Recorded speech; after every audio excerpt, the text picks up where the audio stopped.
ತೊಂದರೆ ಆಗಬಾರ್ದು.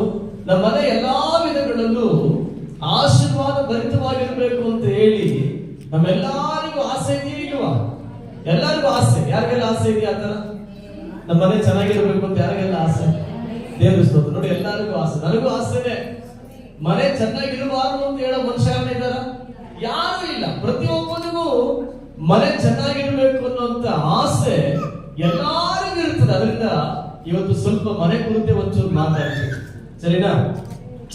ಈ ಮನೆ ಕುರಿತು ಮಾತಾಡ್ಬೇಕಾದ್ರೆ ಏನಾದ್ರು ಕೆಲವು ಪದಗಳು ಒಂಚೂರು ಏನಾದ್ರು ಕಠಿಣವಾಗುವ ಇಲ್ಲ ಸ್ವಲ್ಪ ವ್ಯತ್ಯಾಸವಾಗುವ ಬಂದ್ರೆ ನೀವು ನನ್ನನ್ನು ಇವತ್ತೇನ್ ಮಾಡಿದ್ರಿ, ಒಂಚೂರು ಅಡ್ಜಸ್ಟ್ ಮಾಡ್ಕೊಂಡು ಹೋಗ್ರಿ ಅಂತ ಹೇಳ್ತೀನಿ. ಮುಂದಿನ ವಾರ ಪ್ರಸಂಗ ಮಾಡಲ್ಲ, ಸರಿನಾ? ಇವತ್ತು ಮಾತ್ರ ಒಂಚೂರು ಏನ್ ಮಾಡ್ತೀನಿ, ಒಂಚೂರು ಮಾತಾಡ್ಬಿಡ್ತೀನಿ. ಆದಷ್ಟು ಮ್ಯಾಕ್ಸಿಮಮ್ ಟ್ರೈ ಮಾಡ್ತೀನಿ. ಏನಕ್ಕೆ ಅಂತಂದ್ರೆ ನಿಮಗೆ ನೋವಾಗದೇ ಇರೋ ತರ ಪ್ರಸಂಗ ಮಾಡ್ತೀನಿ. ಅಲ್ಲೇ ಲೋಯ ಆಮೇಲೆ ಮ್ಯಾಕ್ಸಿಮಮ್ ಟ್ರೈ ಮಾಡ್ತೀನಿ. ಏನಕ್ಕೆ ಆಗ್ಬಾರ್ದು, ನಿಮಗೆ ತೊಂದರೆ ಆಗದೇ ತರ ಪ್ರಸಂಗ ಮಾಡಕ್ಕೆ ಮ್ಯಾಕ್ಸಿಮಮ್ ಟ್ರೈ ಮಾಡ್ತೀನಿ. ಬಟ್ ಹಂಗೂ ಮೀರಿ ಏನಾದ್ರು ನೋವಾಗ್ಬಿಟ್ರೆ ನೀವು ಇವತ್ತೇನ್ ಮಾಡ್ಬೇಕು, ನನ್ನ ಒಂಚೂರು ಅಡ್ಜಸ್ಟ್ ಮಾಡ್ಕೊಬೇಕು. ಮಾಡ್ಕೊತೀರಾ? ಅಲ್ಲೇ ಲೋಯ ನೀವು ಅಡ್ಜಸ್ಟ್ ಮಾಡ್ಕೊಂಡ್ರಲ್ಲಪ್ಪ ನನಗೆ ಪ್ರಸಂಗ ಬರುತ್ತೆ.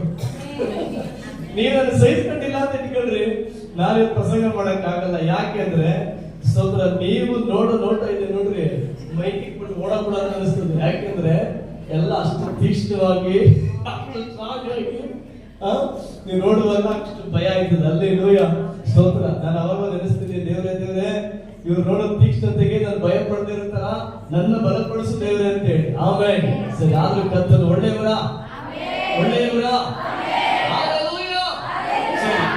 ಇವತ್ತು ನಿಮ್ ಸಂಗಡ ಮಾತಾಡಕ್ಕಾಗಿ ಆರಿಸಿಕೊಂಡಂತ ಒಂದು ವಾಕ್ಯ ಭಾಗ ಆದಿಕಾಂಡ 9ನೇ ಅಧ್ಯಾಯ 21ನೇ ವಚನ. ಆದಿಕಾಂಡ ಪುಸ್ತಕ 9ನೇ ಅಧ್ಯಾಯ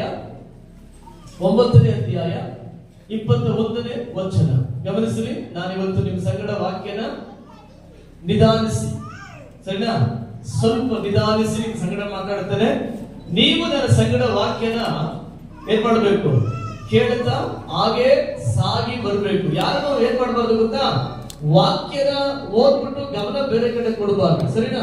ಇವತ್ತು ನೀವು ನನ್ನ ಸಂಗಡ ವಾಕ್ಯದಲ್ಲಿ ಇರಬೇಕು. ಕಾರಣ ಏನು ಗೊತ್ತಾ, ನಾನು ಬೆಳಗ್ಗೆ ಆರಾಧನೆಯಲ್ಲಿ ಒಂದು ವಾಕ್ಯನ ಮಾತಾಡದೆ, ಒಬ್ಬ ಮನುಷ್ಯನನ್ನ ಸ್ವಸ್ಥಪಡಿಸೋದು ಒಂದು ದೇವರ ವಾಕ್ಯನೇ.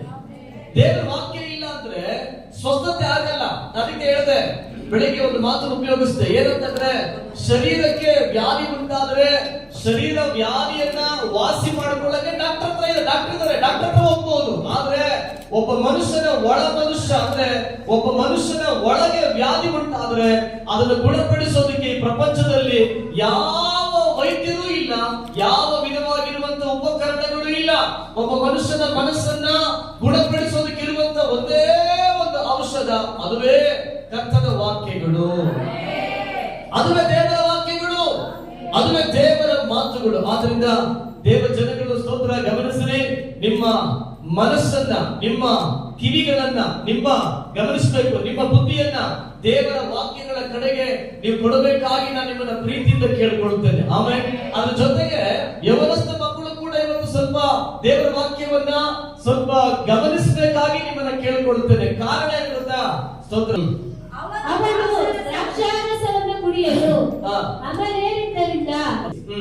ಅವನು ದ್ರಾಕ್ಷ ರಸವನ್ನ ಕುಡಿಯಲು ಅಮಲೇರಿದ್ದರಿಂದ ಗುಡಾರದಲ್ಲಿ ಬೆತ್ತಲೆಯಾಗಿ ಬಿದ್ದಿದ್ದನು. ಕಾನಾನನ ತಂದೆಯಾದ. ಸಾಕು. ದೇವರ ವಾಕ್ಯ ಹೇಳುತ್ತದೆ, ಅವನು ದ್ರಾಕ್ಷಾರಸವನ್ನ ಕುಡಿಯಲು ಅಮಲೇರಿದ್ದರಿಂದ ಗುಡಾರದಲ್ಲಿ ಬೆತ್ತಲಾಗಿ ಆತನು ಬಿದ್ದಿದ್ದನು. ಯಾರ ಕುರಿತು ಮಾತಾಡ್ತಾ ಇದೆ? ಪರಿಶುದ್ಧವುಳ್ಳ ಸತ್ಯವೇದ ಯಾರನ್ನ ಕುರಿತು ನಮಗೆ ಇವತ್ತು ತಿಳಿಯಪಡಿಸ್ತಾ ಇದೆ ಅಂತಂದ್ರೆ, ಗಮನಿಸಲಿ, ಈ ಮನುಷ್ಯ ಸಾಧಾರಣವಾದಂತ ಮನುಷ್ಯನಲ್ಲ. ಇಲ್ಲಿ ಬೆತ್ತಲಾಗಿ ಮಲಗಿರುವಂತ ಮನುಷ್ಯ ಸಾಧಾರಣವಾಗಿರುವ ಮನುಷ್ಯನಲ್ಲ. ಈ ಮನುಷ್ಯ ಯಾರೆಂಬುದಾಗಿ ಕೇಳಿದ್ರೆ ದೇವರ ವಾಕ್ಯವನ್ನು ಕುರಿತು ಸಾಕ್ಷಿ ಕೊಡುತ್ತದೆ. ಈ ಮನುಷ್ಯ ದೇವರ ಸಂಗಡ ಸಂಚಾರ ಮಾಡಿದವನು, ದೇವರೊಂದಿಗೆ ನಡೆದವನು. ಈತನಿಗಿರುವಂತ ಸಾಕ್ಷಿ, ಈ ಮನುಷ್ಯ ದೇವರ ಕಣ್ಗಳಲ್ಲಿ ಉತ್ತಮನಾಗಿ ಕಾಣಿಸಿಕೊಂಡವನು, ಸಜ್ಜನನಾಗಿ ಕಾಣಿಸಿಕೊಂಡವನು, ನೀತಿವಂತನಾಗಿ ಕಾಣಿಸಿಕೊಂಡವನು, ತನ್ನ ಕಾಲದಲ್ಲಿ ತಪ್ಪಿಲ್ಲದವನಾಗಿ ಕಾಣಿಸಿಕೊಂಡವನು ಎಂಬುದಾಗಿ ಪರಿಶುದ್ಧವುಳ್ಳ ಸತ್ಯವೇದ ಗಮನಿಸಿದರೆ ಈತನ ಕುರಿತು ಸಾಕ್ಷಿ ಕೊಡುತ್ತದೆ. ಈತನ ಹೆಸರು ನೋಹ. ಇವರ ಹೆಸರೇನು? ನೋಹ. ಗಮನಿಸಿರಿ, ನೋಹ ಯಾರಪ್ಪ? ನೋಹ ಎಲ್ಲಾ ಮನುಷ್ಯರಿಗಿಂತಲೂ ಉತ್ತಮನಾಗಿ ಮಾಡಿದವನು. ಬೈಬಲ್ ಹೇಳ್ತದೆ ತನ್ನ ಕಾಲದಲ್ಲಿ ತಪ್ಪೇ ಇಲ್ಲದವನೆಂಬುದಾಗಿ ಪರಿಶುದ್ಧವುಳ್ಳ ವಾಕ್ಯ ಇವರನ್ನ ಕುರಿತು ಸಾಕ್ಷಿ ಕೊಡುತ್ತದೆ. ಹೇಗೆ ಸಾಕ್ಷಿ ಕೊಡ್ತಾ ಇದೆ? ನೀವು ಓದಿ ನೋಡ್ರಿ. ಸ್ತೋತ್ರ. 6ನೇ ಅಧ್ಯಾಯ ಆದಿಕಾಂಡ 6:9 ವಚನ. ನೋಹನು ನೀತಿವಂತನು ತನ್ನ ಕಾಲದವರಲ್ಲಿ ತಪ್ಪಿಲ್ಲದವನು ಆಗಿದ್ದನು. ಗಮನಿಸಿದ್ರ? ತನ್ನ ಕಾಲದಲ್ಲಿ ತಪ್ಪೇ ಇಲ್ಲದಿರುವಂತ ಒಂದು ವ್ಯಕ್ತಿ ಯಾರು? ನೋಹ. ಬೈಬಲ್ ಹೇಳ್ತದೆ ಅವನು ದೇವರ ಕಣ್ಣುಗಳಲ್ಲಿ ನೀತಿ ಉಳ್ಳ ಮನುಷ್ಯ. ಆದ್ರೆ 9ನೇ ಅಧ್ಯಾಯ ನಮಗೆ 21ನೇ ವಚನ ಓದಿದಾಗ ನಮಗೆ ಗೊತ್ತಾಯ್ತು, ಅವನು ದ್ರಾಕ್ಷಾರಸವನ್ನು ಕುಡಿದು ಅಮಲೇರಿದವನಾಗಿ ಬೆತ್ತಲೆ ಮಲಗಿದ್ದನು. ದ್ರಾಕ್ಷಾರಸವನ್ನು ಕುಡಿದು ಅಮಲೇರಿದವನಾಗಿ ಬೆತ್ತಲೆ ಮಲಗಿದ್ದನು. ಯಾರು? ದೇವರ ಕಣ್ಣುಗಳಲ್ಲಿ ಉತ್ತಮನಾಗಿದ್ದ ಮನುಷ್ಯ, ದೇವರ ಕಟ್ಟಳೆಗಳನ್ನು ಕೈಗೊಂಡು ದೇವರ ಆಜ್ಞೆಗಳನ್ನು ಕೈಗೊಂಡು ಸಂಚರಿಸಿದಂತ ಒಬ್ಬ ಮನುಷ್ಯ. ಗಮನಿಸಿರಿ, ಲೋಕದಲ್ಲಿ ಉಂಟಾದಂತ ಎಲ್ಲಾ ಕೇಡಿಗೂ ತಪ್ಪಿಸಿಕೊಂಡಂತ ಒಬ್ಬ ಮನುಷ್ಯ, ಲೋಕದ ಮೇಲೆ ಉಂಟಾದ ನ್ಯಾಯ ತೀರ್ಪಿಗೆ ತಪ್ಪಿಸಿಕೊಂಡಂತ ಮೊದಲನೆಯ ಮನುಷ್ಯ ನೋಹ. ತಾನು ತನ್ನ ಕುಟುಂಬ, ಗಮನಿಸಿರಿ, ದೇವರ ನ್ಯಾಯ ತೀರ್ಪಿಗೆ ತಪ್ಪಿಸಿಕೊಂಡಂತ ಒಂದು ಕುಟುಂಬ, ದೇವರ ನ್ಯಾಯ ತೀರ್ಪು ಭೂಮಿಯ ಮೇಲೆ ಜಲ ಪ್ರಳಯದ ರೀತಿಯಲ್ಲಿ ಪ್ರಕಟಿಸಲ್ಪಟ್ಟಾಗ ಇಲ್ಲದಿರ್ತಕ್ಕಂಥ ಒಂದು ದೊಡ್ಡ ಪ್ರಕಟಣೆ ಹೊಂದಿಕೊಂಡಂತ ಮನುಷ್ಯ ನೋಹ. ಅದುವರೆಗೂ ಕೇಳದಿರ್ತಕ್ಕಂಥ, ಅದುವರೆಗೂ ಕಾಣದಿರ್ತಕ್ಕಂಥ, ಅದುವರೆಗೂ ಮಾತನಾಡದೇ ಇರ್ತಕ್ಕಂಥ ಒಂದು ಉನ್ನತವಾಗಿರುವಂತ ಪ್ರಕಟಣೆಯನ್ನು ಪಡೆದುಕೊಂಡಂತ ಒಬ್ಬ ಅದ್ಭುತವುಳ್ಳ ಮನುಷ್ಯ ನೋಹ.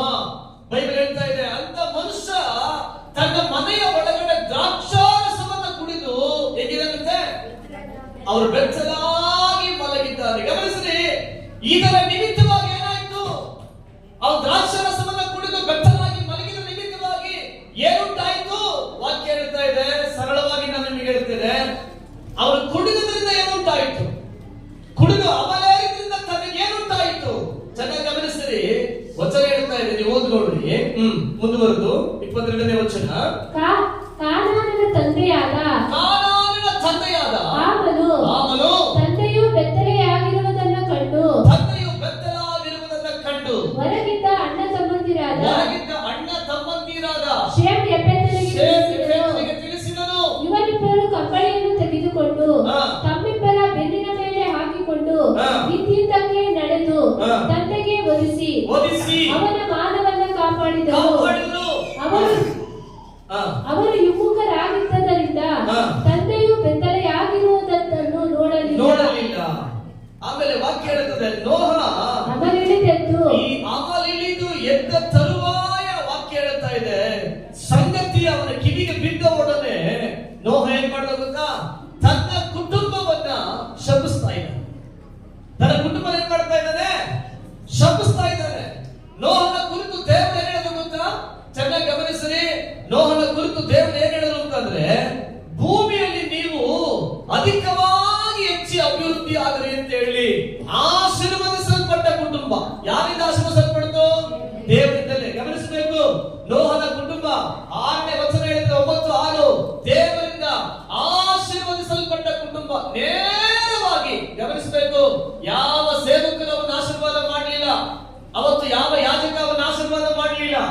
ದೇವರು ಗಮನಿಸಬೇಕು, ನೋಹನ ಆಶೀರ್ವಾದ ಮಾಡಿದ್ರು ಯಾರು ಗೊತ್ತಾ? ನೇರವಾಗಿ ಕರ್ತನೇ ಅವರನ್ನು ಆಶೀರ್ವಾದ ಮಾಡಿ. ಏನಂತ ಆಶೀರ್ವಾದ ಮಾಡಿದ್ರು?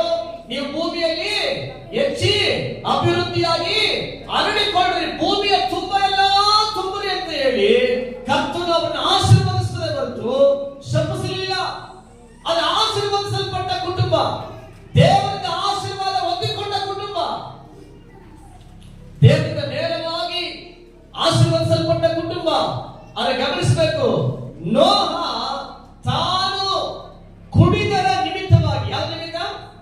ಕುಡಿತದ ನಿಮಿತ್ತವಾಗಿ, ಮೊದಲು ಕುಡಿದು ಮತ್ತೇರಿದಂತ ಮೊದಲನೇ ಕುಡಿದು, ನಾನು ಹೇಳ್ತಾರೆ ವೈನ್ ಡ್ರಿಂಕ್ಸ್ ಬಗ್ಗೆ ಮಾತಾಡ್ತಾ ಇಲ್ಲ. ಬೈಬಲ್ ಹೇಳ್ತಿದೆ ದ್ರಾಕ್ಷಾರಸವನ್ನ ಕುಡಿದು ಮೊದಲು ಮತ್ತೇರಿ ಮಲಗಿದಂತ ಮನುಷ್ಯ, ಅಂದ್ರೆ ಮೊದಲ ಕುಡಿದ ಮನುಷ್ಯ ದೇವರ ಆಶೀರ್ವದಿಸಲ್ಪಟ್ಟ ಕುಟುಂಬವನ್ನ ತನ್ನ ಕೈಯಾರೆ ಏನ್ ಮಾಡ್ತಾ ಇದ್ದಾನೆ, ತನ್ನ ಬಾಯಾರೆ ಏನ್ ಮಾಡ್ತಾ ಇದ್ದಾನೆ, ಕುಡಿದ ಮತ್ತಲ್ಲಿ ಗಮನವಾಗಿ ಕೇಳಿಸ್ಕೊಡ್ರಿ. ತನ್ನ ಮನೆಯನ್ನ ಅಥವಾ ತಾನು ಎದ್ದ ಮಕ್ಕಳನ್ನ ಅಥವಾ ದೇವರು ಆಶೀರ್ವಾದ ಮಾಡಿದಂತ ಆತನ ಮಕ್ಕಳನ್ನ ಕುಡಿದರ ನಿಮಿತ್ತವಾಗಿ ಅವನು ತನ್ನ ಮನೆಯನ್ನ ಶಪಿಸ್ತಾ ಇದ್ದಾನೆ. ವಾಕ್ಯ ಹೇಳ್ತಾ ಇದೆ ಗೊತ್ತಾ, ಕುಡುತ್ತಾ ಇದೆಯಲ್ಲ ನೋಡ್ರಿ, ಕುಡುತ್ತಾ ಡ್ರಿಂಕ್ಸ್ ಇದೇನ್ ಮಾಡುತ್ತೆ ಗೊತ್ತಾ, ನಮ್ಮ ಮನೆಯನ್ನ ಅದು ಶಾಪಕ್ಕೆ ಒಳಪಡಿಸ್ತದೆ ಎಂಬುದಾಗಿ ವಚನ ನಮಗೆ ತಿಳಿಯಪಡಿಸ್ತಾ ಇದೆ. ಗಮನಿಸ್ರಿ, ನಾವ್ ಹೇಳ್ತೀವಿ ಕುಡಿಯೋದು ಬಹಳ ಒಳ್ಳೆಯದು ಅಂತ ಹೇಳಿ, ಅನೇಕ ಹೇಳ್ತಾರೆ ಕುಡಿಯೋದು ತುಂಬಾ ಆರೋಗ್ಯಕ್ಕೆ ಒಳ್ಳೆಯದು ಅಂತ ಹೇಳ್ತಾರೆ, ಅನೇಕ ಹೇಳ್ತಾರೆ ಕುಡಿತ ಕೆಟ್ಟದೇ ಅಲ್ಲ ಅಂತ ವಾದ ಮಾಡ್ತಾರೆ. ಬಟ್ ನಾನು ಓದುವ ಪರಿಶುದ್ಧ ಸತ್ಯವೇದ ಹೇಳ್ತದೆ, ಕುಡುಕತನ ತನ್ನ ಮನೆಗೆ ಶಾಪವನ್ನ ಕೊಂಡು ಬರುತ್ತದೆ. ಕುಡುಕತನ ತನ್ನ ಮನೆಗೆ ತರ್ತದೆ, ಶಾಪವನ್ನ ಕೊಂಡು ಬರ್ತದೆ. ಹಾಗೆ ಗಮನಿಸ್ರಿ, ಯಾವ ಮನೆಗಳಲ್ಲಿ ಕುಡಿತ ಇರ್ತದೋ ಕಡ್ಡಾಯವಾಗಿ ಆ ಮನೆಗಳು ಶಾಪಕ್ಕೆ ಒಳಪಡುತ್ತದೆ ಎಂಬುದಾಗಿ ಸತ್ಯವೇದ ನಮಗೆ ತಿಳಿಯಪಡಿಸ್ತಾರೆ. ಯಾಕೆಂದ್ರೆ ಕುಡಿದಾಗ ನಾವು ಹೇಗೆ ಮಾತಾಡ್ತೀವಿ ಎಂಬುದು ನಮಗೆ ಗೊತ್ತಿರಲ್ಲ, ಕುಡಿದಾಗ ನಾವು ಹೇಗೆ ಉಚ್ಚರಿಸ್ತೀವಿ ಎಂಬುದಾಗಿ ನಮಗೆ ಗೊತ್ತಿರಲ್ಲ, ಕುಡಿದಾಗ ನಾವು ಹೇಗೆ ನಡ್ಕೊಳ್ತೀವಿ ಎಂಬುದಾಗಿ ಗೊತ್ತಿರಲ್ಲ. ದೇವರ ಆಶೀರ್ವದಿಸಲ್ಪಟ್ಟಂತ ಒಂದು ಮನೆಯ ಒಳಗಡೆ ಶಾಪ ಹೇಗೆ ಪ್ರವೇಶ ಮಾಡ್ತಾ ಇದೆ ಎಂಬುದಾಗಿ ನೋಡೋದಾದ್ರೆ ಚೆನ್ನಾಗಿ ಗಮನಿಸಿರಿ. ಮೊದಲನೇದಾಗಿ ಭೂಮಿಯ ಮೇಲೆ ಶಾಪ ಉತ್ಪತ್ತಿ ಆಗಿದ್ದು ಎಲ್ಲಿಂದ ಅಂತ ಕೇಳಿದ್ರೆ ಅದು ನೋಹನ ಮನೆಯಿಂದಲೇ. ಯಾರ ಮನೆಯಿಂದ? ನೋಹನ ಮನೆಯಿಂದಲೇ. ನೋಹ ಯಾರು? ದೇವರ ಕಣ್ಗಳಲ್ಲಿ ದಯವಂತ ಮನುಷ್ಯ. ಅದೇ ಮನುಷ್ಯನ ಮನೆಯ ಒಳಗಡೆ ಶಾಪ ಉತ್ಪತ್ತಿ ಆಗ್ತಾ ಇದೆ. ಇವನ ಮೂಲಕವಾಗಿ ಅಕಾಲನು ಶಾಪಗ್ರಸ್ತನಾದ್ರಿಂದ ಅವರ ಸಂತತಿಯಲ್ಲಿ ಇಲಿಯನು, ಯೆಬೂಸಿಯನು, ಗಿರ್ಗಾಷಿಯನು, ಫಿಲಿಷ್ಟಿಯನು, ಗಮನಿಸಿದ್ರೆ ಒಂದು ಜನಾಂಗ ಬಂತು ಹೊರಗಡೆ. ಈ ಜನಾಂಗ ಯಾವುದು ಗೊತ್ತಾ? ಶಪಿಸಲ್ಪಟ್ಟ ಶಾಪಗ್ರಸ್ತವಾದಂತ ಒಂದು ಸಂತತಿ. ಯಾರ ಮೂಲಕವಾಗಿ ಬರ್ತಾ ಇದೆ? ಯಾವ ನಿಮಿತ್ತವಾಗಿ ಬರ್ತಾ ಇದೆ? ನೋಹ ತಾನು ಕುಡಿದು ಬೆಚ್ಚಲಾದ ನಿಮಿತ್ತವಾಗಿ, ನೋಹ ತಾನು ಕುಡಿದು ಅವಲೇದ ನಿಮಿತ್ತವಾಗಿ ತನ್ನ ಮನೆಯ ಒಳಗಡೆ ಏನ್ ಬರ್ತಾ ಇದೆ? ಶಾಪ ಉಂಟಾಗ್ತಾ ಇದೆ. ಹಾಗಿದ್ರೆ ನೋಹ ತನ್ನ ಮನೆಗೆ ಆಶೀರ್ವಾದ ಕೊಡೋದಕ್ಕಿಂತ ಅಧಿಕವಾಗಿ ಚೆನ್ನಾಗಿ ಗಮನವಾಗಿ ಕೇಳ್ರಿ, ತನ್ನ ಒಂದು ತಲೆಮಾರಿನ ಒಂದು ಶಾಪಕ್ಕೆ ಇದು ಮಾಡ್ತಾ ಇದ್ದಾರೆ. ನನಗೆ ಕೇಳುವ ದೇವರ ಮಕ್ಕಳೇ, ಈ ಕೃಪೆಯ ಸ್ತೋತ್ರ ಮುಂಜಾನೆ ಹಾಗೆ ಗಮನಿಸಿ, ಕುಡುಕುತನ ಅಥವಾ ಮದ್ಯಪಾನ ಅಭ್ಯಾಸ ನಮ್ಮ ಮನೆಗೆ ಆಶೀರ್ವಾದ ತರೋದಿಲ್ಲ, ಅದು ನಮ್ಮ ಮನೆಗೆ ಶಾಪವನ್ನು ಕೊಂಡು ಬರ್ತದೆ. ನಮ್ಮ ಮನೆಗೆ ತರ್ತದೆ, ಶಾಪವನ್ನು ಕೊಂಡು ಬರ್ತದೆ. ಅನೇಕ ಸಂಗತಿಗಳನ್ನ ನಾನು ನಿಮಗೆ ಹೇಳೋದಕ್ಕೆ ಆಸೆ, ನಮಗೆ ಸಮಯ ಸಾಕಾಗದೇ ಇರೋದ್ರಿಂದ ನಾನು ನಿಮಗೆ ಚುರುಕಾಗಿ ಹೇಳ್ತೇನೆ. ಕುಡಿಯು ಒಂದು ಮನೆಯ ಒಳಗಡೆ ಈ ಕುಡುಕುತನ ಅನ್ನುವಂತ ಒಂದು ಅಭ್ಯಾಸ ಇದೆ ನೋಡ್ರಿ, ಅದು ನಮ್ಮ ಮನೆಯನ್ನ ಕಂಪ್ಲೀಟ್ ಆಗಿ ಏನ್ ಮಾಡ್ತದೆ ಗೊತ್ತಾ? ನಮ್ಮನ್ನ ಗಮನಿಸಲಿ, ಅದು ನಮ್ಮನ್ನ ಹಾಳು ಮಾಡುತ್ತದೆ. ನಿಮಗೆ ಗೊತ್ತಾ, ಕುಡಿಯುವಂತ ಯಾವ ಮನೆಯೂ ಕೂಡ ಏನಾಗಿರಲ್ಲ, ಸಂತೋಷವಾಗಿರಕ್ಕಾಗಲ್ಲ, ಆರೋಗ್ಯವಾಗಿರಕ್ಕಾಗಲ್ಲ, ಸಮಾಧಾನವಾಗಿರಕ್ಕಾಗಲ್ಲ, ಆನಂದವಾಗಿರೋಕ್ಕಾಗಲ್ಲ. ಕುಡಿದ ಮನೆಗಳಲ್ಲಿ ನೀವು ನೋಡ್ರೆ ನಿತ್ಯ ಏನಿರ್ತದೆ, ನಿತ್ಯ ಭಯಂಕರವಾಗಿರುವಂತ ಗಮನಿಸ್ರಿ, ಏನಾದ್ರೂ ಒಂದು ತೊಂದರೆ ಕಡ್ಡಾಯವಾಗಿರುತ್ತದೆ. ಗಮನಿಸ್ರಿ, ನಾನು ಅನೇಕ ಕುಟುಂಬಗಳನ್ನ ನಾನು ನೋಡಿದ್ದೀನಿ. ಅನೇಕ ತಂದೆ ತಾಯಿಗಳು ಕುಡಿಯುವ ನಿಮಿತ್ತವಾಗಿ ತನ್ನ ಹೆಂಡತಿ ತನ್ನ ಮಕ್ಕಳನ್ನ ಗಮನಿಸಿ ಬೀದಿ ಪಾಲಾಗಿರೋದನ್ನ ನಮ್ಮ ಕಣ್ಗಳು ಕಂಡಿವೆ. ಹಾಗೆ ಗಮನಿಸಿ, ಒಂದು ಸಂಸಾರ ಅಥವಾ ಒಂದು ಕುಟುಂಬ, ದೇವರು ಕುಟುಂಬವನ್ನ ಕಟ್ಟೋದಕ್ಕೆ ಆಸೆ ಪಡುತ್ತಾರೆ, ದೇವರು ಕುಟುಂಬವನ್ನ ಆಶೀರ್ವಾದ ಮಾಡಕ್ಕೆ ಆಸೆ ಪಡುತ್ತಾರೆ. ಆದ್ರೆ ಗಮನಿಸಬೇಕು, ಮನುಷ್ಯ ದೇವರ ಈ ದೇವರ ಚಿತ್ತಕ್ಕೆ ಅಥವಾ ದೇವರ ಕಟ್ಟಳೆಗೆ ವಿರುದ್ಧವಾಗಿ ತನ್ನ ತಿರುಗಿಸಿಕೊಂಡು ತಾನು ಕುಡಿದ ನಿಮಿತ್ತವಾಗಿ ತನ್ನ ಮನೆಗೆ ಒಂದು ಶಾಪವನ್ನು ಕೊಂಡು ಬರ್ತಾರೆ. ಅದು ಬೈಬಲ್ ಹೇಳ್ತಾ ಇದೆ, ಕುಡುಕುತನ ತನ್ನ ಮನೆಗೆ ಹೇಳ್ಕೊಂಡು ಬರ್ತದೆ, ಶಾಪನ ಕೊಂಡು ಬರ್ತದೆ. ಗಮನಿಸ್ರಿ, ಒಂದು ದಿವಸ ಇಬ್ಬರು ಸ್ನೇಹಿತರು, ಬಹಳ ಆತ್ಮೀಯ ಸ್ನೇಹಿತರು, ಒಂದು ದಿವಸ ಒಬ್ಬ ಸ್ನೇಹಿತನಿಗೆ ಫೋನ್ ಮಾಡಿ ಹೇಳ್ದ, ಸ್ನೇಹಿತ, ನನಗೆ ಬಹಳ ಅರ್ಜೆಂಟ್ ಆಗಿ ನನಗೆ ಒಂದು 100 ರೂಪಾಯಿ ನನಗೆ ಹಣ ಬೇಕಾಗಿತ್ತು ಅಂತ ಕೇಳಿದ. ಇನ್ನೊಬ್ಬ ಸ್ನೇಹಿತ ಹೇಳ್ದ, ನಾನೀಗ ಬಾರ್ ಅಂಗಡಿಯಲ್ಲಿ ಇದ್ದೀನಿ, ವೈನ್ ಶಾಪ್ ಅಲ್ಲಿ ಇದ್ದೀನಿ, ಆಮೇಲೆ ನಿನಗೆ ಸಿಗ್ತೀನಿ ಅಂತ ಹೇಳ್ದ. ಆದ್ರೆ ಆದ್ರೆ ಸ್ನೇಹಿತ ಹೇಳಿದ, ಇಲ್ಲ ತುಂಬಾ ಅರ್ಜೆಂಟ್, ನಾನೇ ವೈನ್ ಶಾಪ್ ಬಂದ್ಬಿಡ್ತೀನಿ ಅಂತ ಹೇಳಿ ನೇರವಾಗಿ ವೈನ್ ಶಾಪ್ ಹೋದ್ರು. ವೈನ್ ಶಾಪ್ ಹೋದಾಗ ಅವನ ಸ್ನೇಹಿತ ವೈನ್ ಶಾಪ್ ಅಲ್ಲಿ ಕುಡಿಯೋದಕ್ಕೋಸ್ಕರ ಅವನೊಂದು ಡ್ರಿಂಕ್ಸ್ ತಗೊಂಡು ಅವನು ಗ್ಲಾಸ್ ಅಲ್ಲಿ ಹಾಕಿ ವೆಯ್ಟ್ ಮಾಡ್ತಾ ಇದ್ದ. ಸ್ನೇಹಿತ ಬಂದ ಒಡನೆ ಹೇಳ್ದ, ನನ್ನ ಜೋಬಲ್ಲಿ 500 ರೂಪಾಯಿ ಅಷ್ಟೇ ಇರೋದು. ಎಷ್ಟು? 500 ರೂಪಾಯಿ ಇದೆ. ಈ 500 ರೂಪಾಯಿನ ಇದಕ್ಕೆ ಎಷ್ಟು ನನಗೆ ನೆಕ್ಸ್ಟ್ ಕಾಸಿಲ್ಲ ಅಂತ ಹೇಳಿದ. ಅದಕ್ಕೆ 100 ರೂಪಾಯಿ ಸಾಲ ಕೇಳಿದ ಸಹೋದರ ಹೇಳ್ದ, ಕೂಡಲೇ ಕಾಸನ್ನ ತಗೊಂಡು ಸಪ್ಲೈ ಮಾಡ್ತಿದ್ದ ಒಂದು ಚಿಕ್ಕ ಹುಡುಗನ ಕರೆದು ಇದನ್ನ ಚಿಲ್ಡ್ರನ್ ಮಾಡಿಸಿ ಚೇಂಜ್ ಮಾಡಿಸಿ ತಗೊಂಡು ಬಾ ಅಂತ ಹೇಳಿದ. ಹುಡುಗ ನೇರವಾಗಿ ಓಡೋದ, ಅವನು ಚೇಂಜ್ ಮಾಡಿಸಿ ತಗೊಂಡು ಬಂದ. 400 ರೂಪಾಯಿ ಜೋಬಲ್ಲಿ ಇಟ್ಕೊಂಡು 100 ರೂಪಾಯಿ ಸ್ನೇಹಿತನಿಗೆ ಕೊಟ್ಟು ಅವನು ಕಳಿಸ್ದ. ಈ ಹುಡುಗ ಚಿಲ್ಲರೆ ತಗೊಂಡ ಹುಡುಗನ ನೋಡಿ ಅವನು ಹೇಳ್ದ, ಒಬ್ಬ ಸ್ನೇಹಿತ, ಏನಪ್ಪಾ ನೀನು ಈ ವೈನ್ ಶಾಪ್ ಅಲ್ಲಿ ಕೆಲಸ ಮಾಡಬಾರದು, ನೀನು ತುಂಬಾ ಚುರುಕಾಗಿದ್ದೀಯಾ, ಚೂಟಿ ಆಗಿದ್ದೀಯಾ, ತಿಳುವಳಿಕೆ ಆಗಿದ್ದೀಯಾ, ಬುದ್ಧಿವಂತಿಕೆ ಆಗಿದ್ದೀಯಾ, ನೀನು ಇಲ್ಲಿ ಕೆಲಸ ಮಾಡಬಾರ್ದು ನೀನು ಅಂತ ಹೇಳಿ ಅವನಿಗೆ ಬುದ್ಧಿ ಹೇಳಕ್ ಸ್ಟಾರ್ಟ್ ಮಾಡಿದ ಸ್ನೇಹಿತ ಒಬ್ಬ. ಅದಕ್ಕೆ ಚಿಕ್ಕ ಹುಡುಗ ಅವನ ನೋಡಿ ಹಾಗೆ ಕಣ್ಗಳಲ್ಲಿ ಅಳುತ್ತಾ ಅವನು ಹೇಳ್ದ, ಸರ್, ನನ್ನ ತಂದೆ ಪ್ರತಿನಿತ್ಯ ಇದೇ ವೈನ್ ಶಾಪ್ ಕುಡಿಯಕ್ಕೆ ಬರ್ತಾ ಇದ್ರು ಸರ್. ಅವರು ಕುಡಿತದ ನಿಮಿತ್ತವಾಗಿ ನಾನು, ನನ್ನ ತಾಯಿ ಯಾವ ವಿಧವಾದಂತ ಅನುಕೂಲ ತಿಳಿದವರಾಗಿ ಅನಾಥರಾಗಿ ಮಾರ್ಪಡಬೇಕಾಯ್ತು. ನನ್ನ ತಂದೆಯ ದುಸ್ವಭಾವ ಅಥವಾ ಕುಡುಕದ ಅಭ್ಯಾಸ ನಿಮಿತ್ತವಾಗಿ ನಾನು ಇವತ್ತು ಸಣ್ಣ ಪ್ರಾಯದಲ್ಲಿ ಈ ವೈನ್ ಶಾಪ್ ಅಲ್ಲಿ ಅಥವಾ ಈ ಬಾರ್ ಅಂಗಡಿಯಲ್ಲಿ ಕೆಲಸ ಮಾಡಬೇಕಾದ ಅನಿವಾರ್ಯತೆ ನನಗೆ ಉಂಟಾಗಿದೆ. ಅವಳಿಗೆ ಅಳುತ್ತಾ ಹೇಳಿದ, ನನ್ನ ಮನೆಗಾದ ಪರಿಸ್ಥಿತಿ ನಿನ್ನ ಮನೆಗಾಗದೇ ಇರಲಿ ಸರ್, ದಯವಿಟ್ಟು ಇನ್ಮೇಲೆ ನೀವು ಇಲ್ಲಿ ಬರಬೇಡಿ ಅಂತ ಹೇಳಿದ. ಗಮನಿಸಿದ ಸ್ನೇಹಿತರ ಕಣ್ಗಳು ನೀರು ಬಂತು.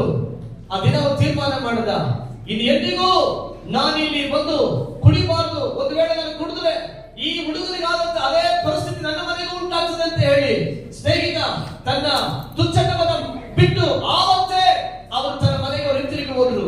ಆ ದಿನ ಮೊದಲುಗೊಂಡು ಅವರು ತಿರುಗಿ ಅಲ್ಲಿ ಕುಡಿಲಿಕ್ಕೆ ಬರಲಿಲ್ಲ. ಗಮನವಾಗಿ ಕೇಳಿಸ್ಕೊಂಡ್ರಿ, ಈ ಕೃಪೆಯ ಬೆಳಗ್ಗೆ ನಾನು ನಿಮಗೆ ಹೇಳುವಂತ ಒಂದು ಕಾರ್ಯ ಪರಿಶುದ್ಧ ಸತ್ಯ ಬಗ್ಗೆ ಹೇಳ್ತದೆ. ಮದ್ಯಪಾನ ಅನ್ನುವಂಥದ್ದು ಗಮನಿಸಿ ಸಂತೋಷ ಅಲ್ಲ, ಮದ್ಯಪಾನ ಅನ್ನುವಂಥದ್ದು ಆನಂದ ಅಲ್ಲ, ಮದ್ಯಪಾನ ಅನ್ನುವಂಥದ್ದು ಏನೋ ಒಂದು ಮೋಜಲ್ಲ. ಮದ್ಯಪಾನ ಅನ್ನುವಂಥದ್ದು ಒಂದು ಮನೆಗೆ ಗಮನಿಸಿ ಶಾಪವನ್ನು ಕೊಂಡು ಬರುವಂತ ಒಂದು ಕ್ರಿಯೆ, ಶಾಪವನ್ನು ತರುವಂತ ಒಂದು ಪ್ರಕ್ರಿಯೆ. ದೇವ ಜನಗಳೇ ಚೆನ್ನಾಗಿ ಗಮನಿಸಿರಿ, ಮದ್ಯಪಾನ ಯಾವ ಮನೆಗೂ ಸ್ತೋತ್ರ ಒಳ್ಳೆಯದಲ್ಲ, ಮದ್ಯಪಾನ ಯಾವ ಮನೆಗೂ ಆಶೀರ್ವಾದ ಅಲ್ಲ, ಮದ್ಯಪಾನ ಯಾವ ಮನೆಗೂ ಸಂತೋಷವಲ್ಲ. ಮದ್ಯಪಾನ ಒಂದು ಮನೆಗೆ ದೇವರ ಗಮನಿಸಿ ದೇವರ ವಾಕ್ಯ ಹೇಳ್ತದೆ, ಆ ಮನೆಗಳ ಶಾಪವನ್ನು ಕೊಂಡು ಬರುತ್ತದೆ. ಹಲ್ಲೆಲೂಯಾ. ಮನೆಗೆ ತರ್ತದೆ, ಶಾಪನ ಕೊಂಡು ಬರ್ತದೆ, ತನ್ನ ಮನೆಗೆ ಏರಾಳವಾದ ದುಃಖನ ಕೊಂಡು ಬರ್ತದೆ, ತನ್ನ ಮನೆಗೆ ಏರಾಳವಾಗಿರುವಂತ ದರಿದ್ರನ ಕೊಂಡು ಬರ್ತದೆ, ತನ್ನ ಮನೆಗೆ ಏರಾಳವಾಗಿರುವಂತ ವೇದನೆಗಳನ್ನು ಕೊಂಡು ಬರ್ತದೆ, ತನ್ನ ಮನೆಗೆ ಏರಾಳವಾಗಿರುವಂತ ಬಾಧೆಗಳನ್ನು ಕೊಂಡು ಬರ್ತದೆ. ಆಗ ಕೇಳುವ ದೇವರ ಮಕ್ಕಳೇ, ಸತ್ಯವೇದ ಹೇಳ್ತದೆ, ಮೊದಲನೇ ಮನುಷ್ಯನಾದ ನೋಹ, ದೇವರ ದಯೆ ಹೊಂದಿಕೊಂಡಂತ ನೋಹ ಮೊದಲು ಕುಡಿದ ನಿಮಿತ್ತವಾಗಿ ತನ್ನ ಒಂದು ತಲೆಮಾರನ್ನ ಶಪಿಸಿದನು.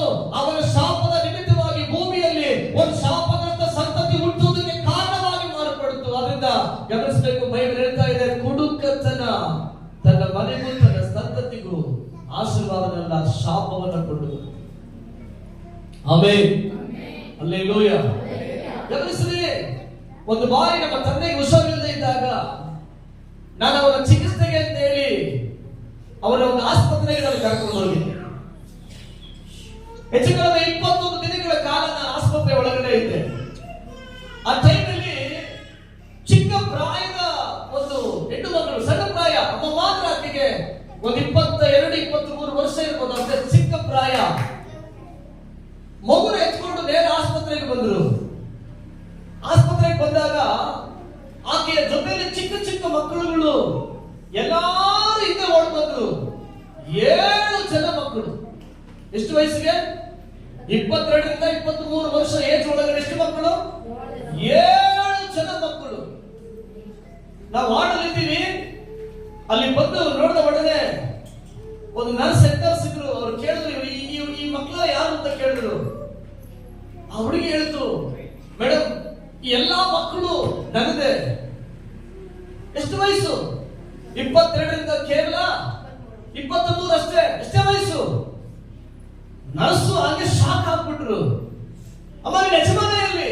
ಅವ್ರು ಹೇಳಿದ್ರು, ನಮ್ಮ ಯಜಮಾನ ಕೂಲಿ ಕೆಲಸ, ಗಾರೆ ಕೆಲಸ ಮಾಡ್ತಾರೆ.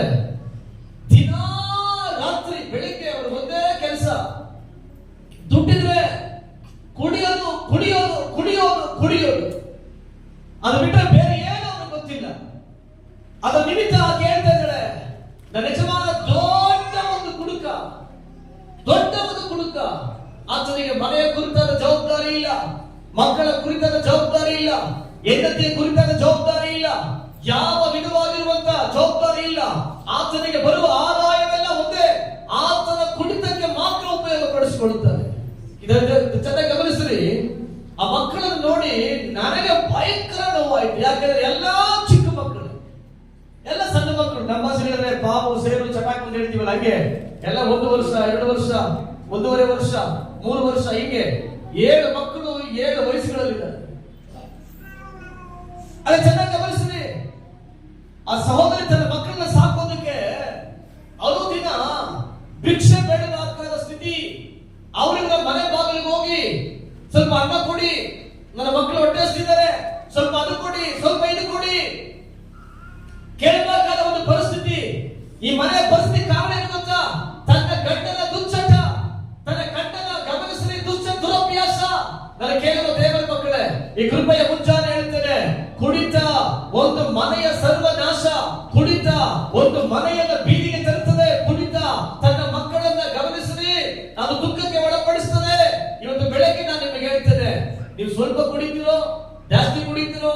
ಕೆಲವರು ಹೇಳ್ತಾರೆ ನಾವು ತುಂಬಾ ಅಫಿಷಿಯಲ್ ಪಾಸ್ಟ್ರೆ, ಒಂದೇ ಬೆಂಗಾಕಿ ಮನೆಗೆ ಹೋಗ್ತೀನಿ. ಬೈಬಲ್ ಹೇಳ್ತದೆ, ನಿನ್ನ ಮನೆಗೆ ಶಾಪ ಕಟ್ಟಿಟ್ಟ ಬುದ್ಧಿ ತಪ್ಪುವುದೇ ಇಲ್ಲ, ನಿಶ್ಚಯ ಶಾಪ. ಯಾಕೆ? ವಾಕ್ಯ ಹೇಳ್ತಾ ಇದೆ, ಕುಡಿತ ತನ್ನ ಮನೆಗೆ ಕೇಡನ್ನ ಕೊಂಡು ಬರುತ್ತದೆ. ಆಮೇಲೆ ಕೇಡನ್ನ ಕೊಂಡು ಬರುತ್ತದೆ. ಸತ್ಯವೇದ ನಮಗೆ ಏನ್ ಹೇಳ್ತಾ ಇದೆ? ನೀವು ಓದಿ ನೋಡ್ರಿ, ಸ್ತೋತ್ರ. ಧರ್ಮೋಪದೇಶ ಕಂಡ 29ನೇ ಅಧ್ಯಾಯ, ಧರ್ಮೋಪದೇಶ ಕಂಡ 29ನೇ ಅಧ್ಯಾಯ 19-20. ವೇಗವಾಗಿ ಓದೋಣ. ಧರ್ಮೋಪದೇಶ ಕಂಡ 19ನೇ ಅಧ್ಯಾಯ, ಸಾರಿ 29ನೇ ಅಧ್ಯಾಯ,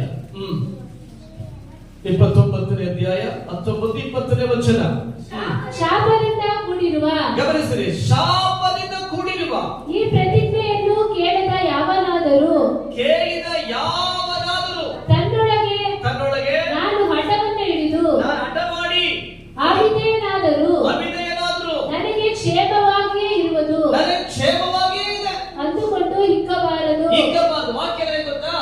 ಶಾಪದಿಂದ ಕೂಡಿರುವ ಈ ಪ್ರತಿಜ್ಞೆಯನ್ನು ಕೇಳಿ ಯಾವನಾದರೂ ತನ್ನೊಳಗಡೆ ನಾನು ಹಠವನ್ನು ಹಿಡಿದು, ಹಠ ಹಿಡಿಯೋದು ನನಗೇನಾಗಲಿಲ್ಲ, ನಾನು ಚೆನ್ನಾಗೇ ಇದ್ದೀನಿ, ನನಗೇನು ಸಂಭವಿಸಲಿಲ್ಲ, ನಾನು ಕ್ಷೇಮವಾಗಿ ಇದ್ದೀನಿ. ಬಟ್ ಬೈಬಲ್ ಹೇಳ್ತದೆ, ಹಠವನ್ನು ಹಿಡಿದು, ಏನ್ ಹಿಡಿದು? ಹಠವನ್ನು ಹಿಡಿದು ಅವಿಧೇಯನಾದರೂ ನನಗೆ ಕ್ಷೇಮವಾಗಿಯೇ ಇರುವೆನು ಅಂದುಕೊಳ್ಳಬೇಡ, ಅಂದುಕೋಬೇಡ. ನಾನು ಚೆನ್ನಾಗಿದ್ದೀನಿ ನೋಡು, ನಾನು ಯಾರು ಬುದ್ಧಿ ಹೇಳಿದ್ರು ಕೇಳಲ್ಲ, ನಾನು ಯಾರು ಹೇಳಿದ್ರು ಕೇಳಲ್ಲ, ಯಾರಿಗೆ ಬುದ್ಧಿ ಹೇಳ್ಬೇಕಾದ್ರೆ ಅವಶ್ಯಕತೆ ಇಲ್ಲ, ನಾನು ಚೆನ್ನಾಗಿಲ್ವಾ? ವಾಕ್ಯ ಕುಡಿಬೇಡ, ಇಲ್ಲ ಕೇಳಲ್ಲ, ನಾನು ಹಠ ಮಾಡುತ್ತೇನೆ, ನಾನು ಚೆನ್ನಾಗಿದ್ದೀನಿ. ವಾಕ್ಯ ಹೇಳಿದ್ರೆ ಮುಂದುವರೆದು, ಹಾಗೆ ಮಾಡುವವನು ದೋಷಿಗಳಿಗೂ ನಿರ್ದೋಷಿಗಳಿಗೂ ನಾಶನವನ್ನುಂಟು ಮಾಡುವುದು. ಯೆಹೋವನು ಅಂಥವನನ್ನು ಎಂದಿಗೂ ಕ್ಷಮಿಸುವುದಿಲ್ಲ. ಬಹಳ ಸಿಟ್ಟು ಮಾಡಿಕೊಂಡು, ಗಮನಿಸಿ, ದೇವರ ವಾಕ್ಯ ಹೇಳ್ತದೆ, ಕರ್ತನು ಅಂಥವನನ್ನ ಮನ್ನಿಸುವುದಿಲ್ಲ. ಎಂತವನ್ನ ಮನ್ನಿಸುವುದಿಲ್ಲ?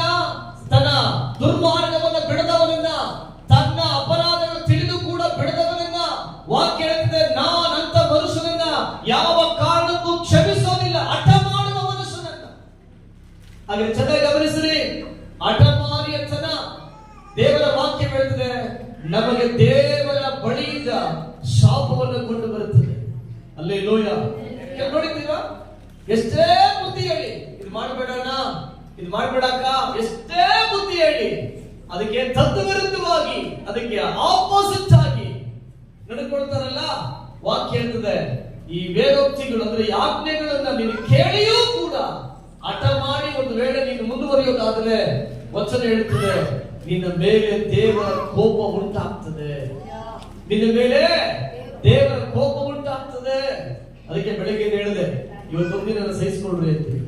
ಆಮೇಲೆ ಯಾಕೆಂದ್ರೆ ವಾಕ್ಯ ತೀಕ್ಷ್ಣವಾಗಿರ್ತದೆ ಅಲ್ವಾ? ಯಾಕೆಂದ್ರೆ ನಮ್ಗೆ ಯಾವಾಗ್ಲೂ ವಾಕ್ಯ ಹೇಗಿರ್ಬೇಕು ಗೊತ್ತಾ? ಪರಲೋಕ ನೀನೇನೇ ಮಾಡಿಕೊಂಡು ಬಾ, ನನ್ನ ಆಶೀರ್ವಾದ ಮಾಡ್ಕೊಂಡು ನೀನ್ ಹೆಂಗನ ನಡ್ಕೊಂಬ, ನಿನ್ನ ದೇವರ ಆಶೀರ್ವಾದ ಮಾಡ್ತಾರೆ. ನಮಗಿದು ಬಹಳ ಖುಷಿ, ಇದು ಬಹಳ ಸಂತೋಷ. ಬಟ್ ಇವತ್ತು ದೇವರ ವಾಕ್ಯ ಹೇಳ್ತಾ ಇದೆ, ವಚನ ಹೇಳ್ತದೆ, ನೀನು ಕೇವಲ ಕುಡಿಯೋದ್ರಿಂದ ನಿನ್ನ ಮನೆಗೆ ಏನ್ ಬರಕ್ ಹೋಗ್ತದೆ? ಶಾಪ ಬರ್ತದೆ. ಕೇಳಿಬ ದೇವರ ಮಕ್ಕಳೇ, ಗಮನಿಸ್ರಿ. ಒಂದು ದಿನ ಒಬ್ಬ ಸಹೋದರಿ ತನ್ನ ತಮ್ಮನಿಗೆ ಒಂದು ಪತ್ರ ಬರೆದಂತೆ, ತಮ್ಮ, ನಿಮ್ ಭಾವ ಯಾರಿಗೂ ಭಯಪಡಲ್ಲಪ್ಪ. ನಿಮ್ ಭಾವ ಯಾರಿಗೂ ಭಯಪಡಲ್ಲ, ಬಹಳ ಧೈರ್ಯವುಳ್ಳ ಮನುಷ್ಯ. ಆದ್ರೆ ನಿನಗೆ ಮಾತ್ರ ಭಯ ಪಡ್ತಾರೆ ತಮ್ಮ. ನೀನು ಒಂದು ಬಾರಿ ಮನೆಗೆ ಬಂದವರು. ಯಾಕೆ ಅಂತ ಕೇಳಿದ್ರೆ, ಭಾವ ಬಹಳ ವಿಪರೀತ ಕುಡಿತಾರೆ, ತುಂಬಾ ಡ್ರಿಂಕ್ಸ್ ಮಾಡ್ತಾರೆ. ಒಂದು ಬಾರಿ ಮನೆಗೆ ಬಂದವರು. ಗಮನಿಸ್ರಿ. ಅದಕ್ಕೆ ತಮ್ಮ ರಿಟರ್ನ್ ಪತ್ರ ಬರೆದ್ರಂತೆ. ಪ್ರೀತಿಯುಳ್ಳ ಭಾವನವರೇ, ಅವ್ರ ಪತ್ರ ಬರೆದ್ರು.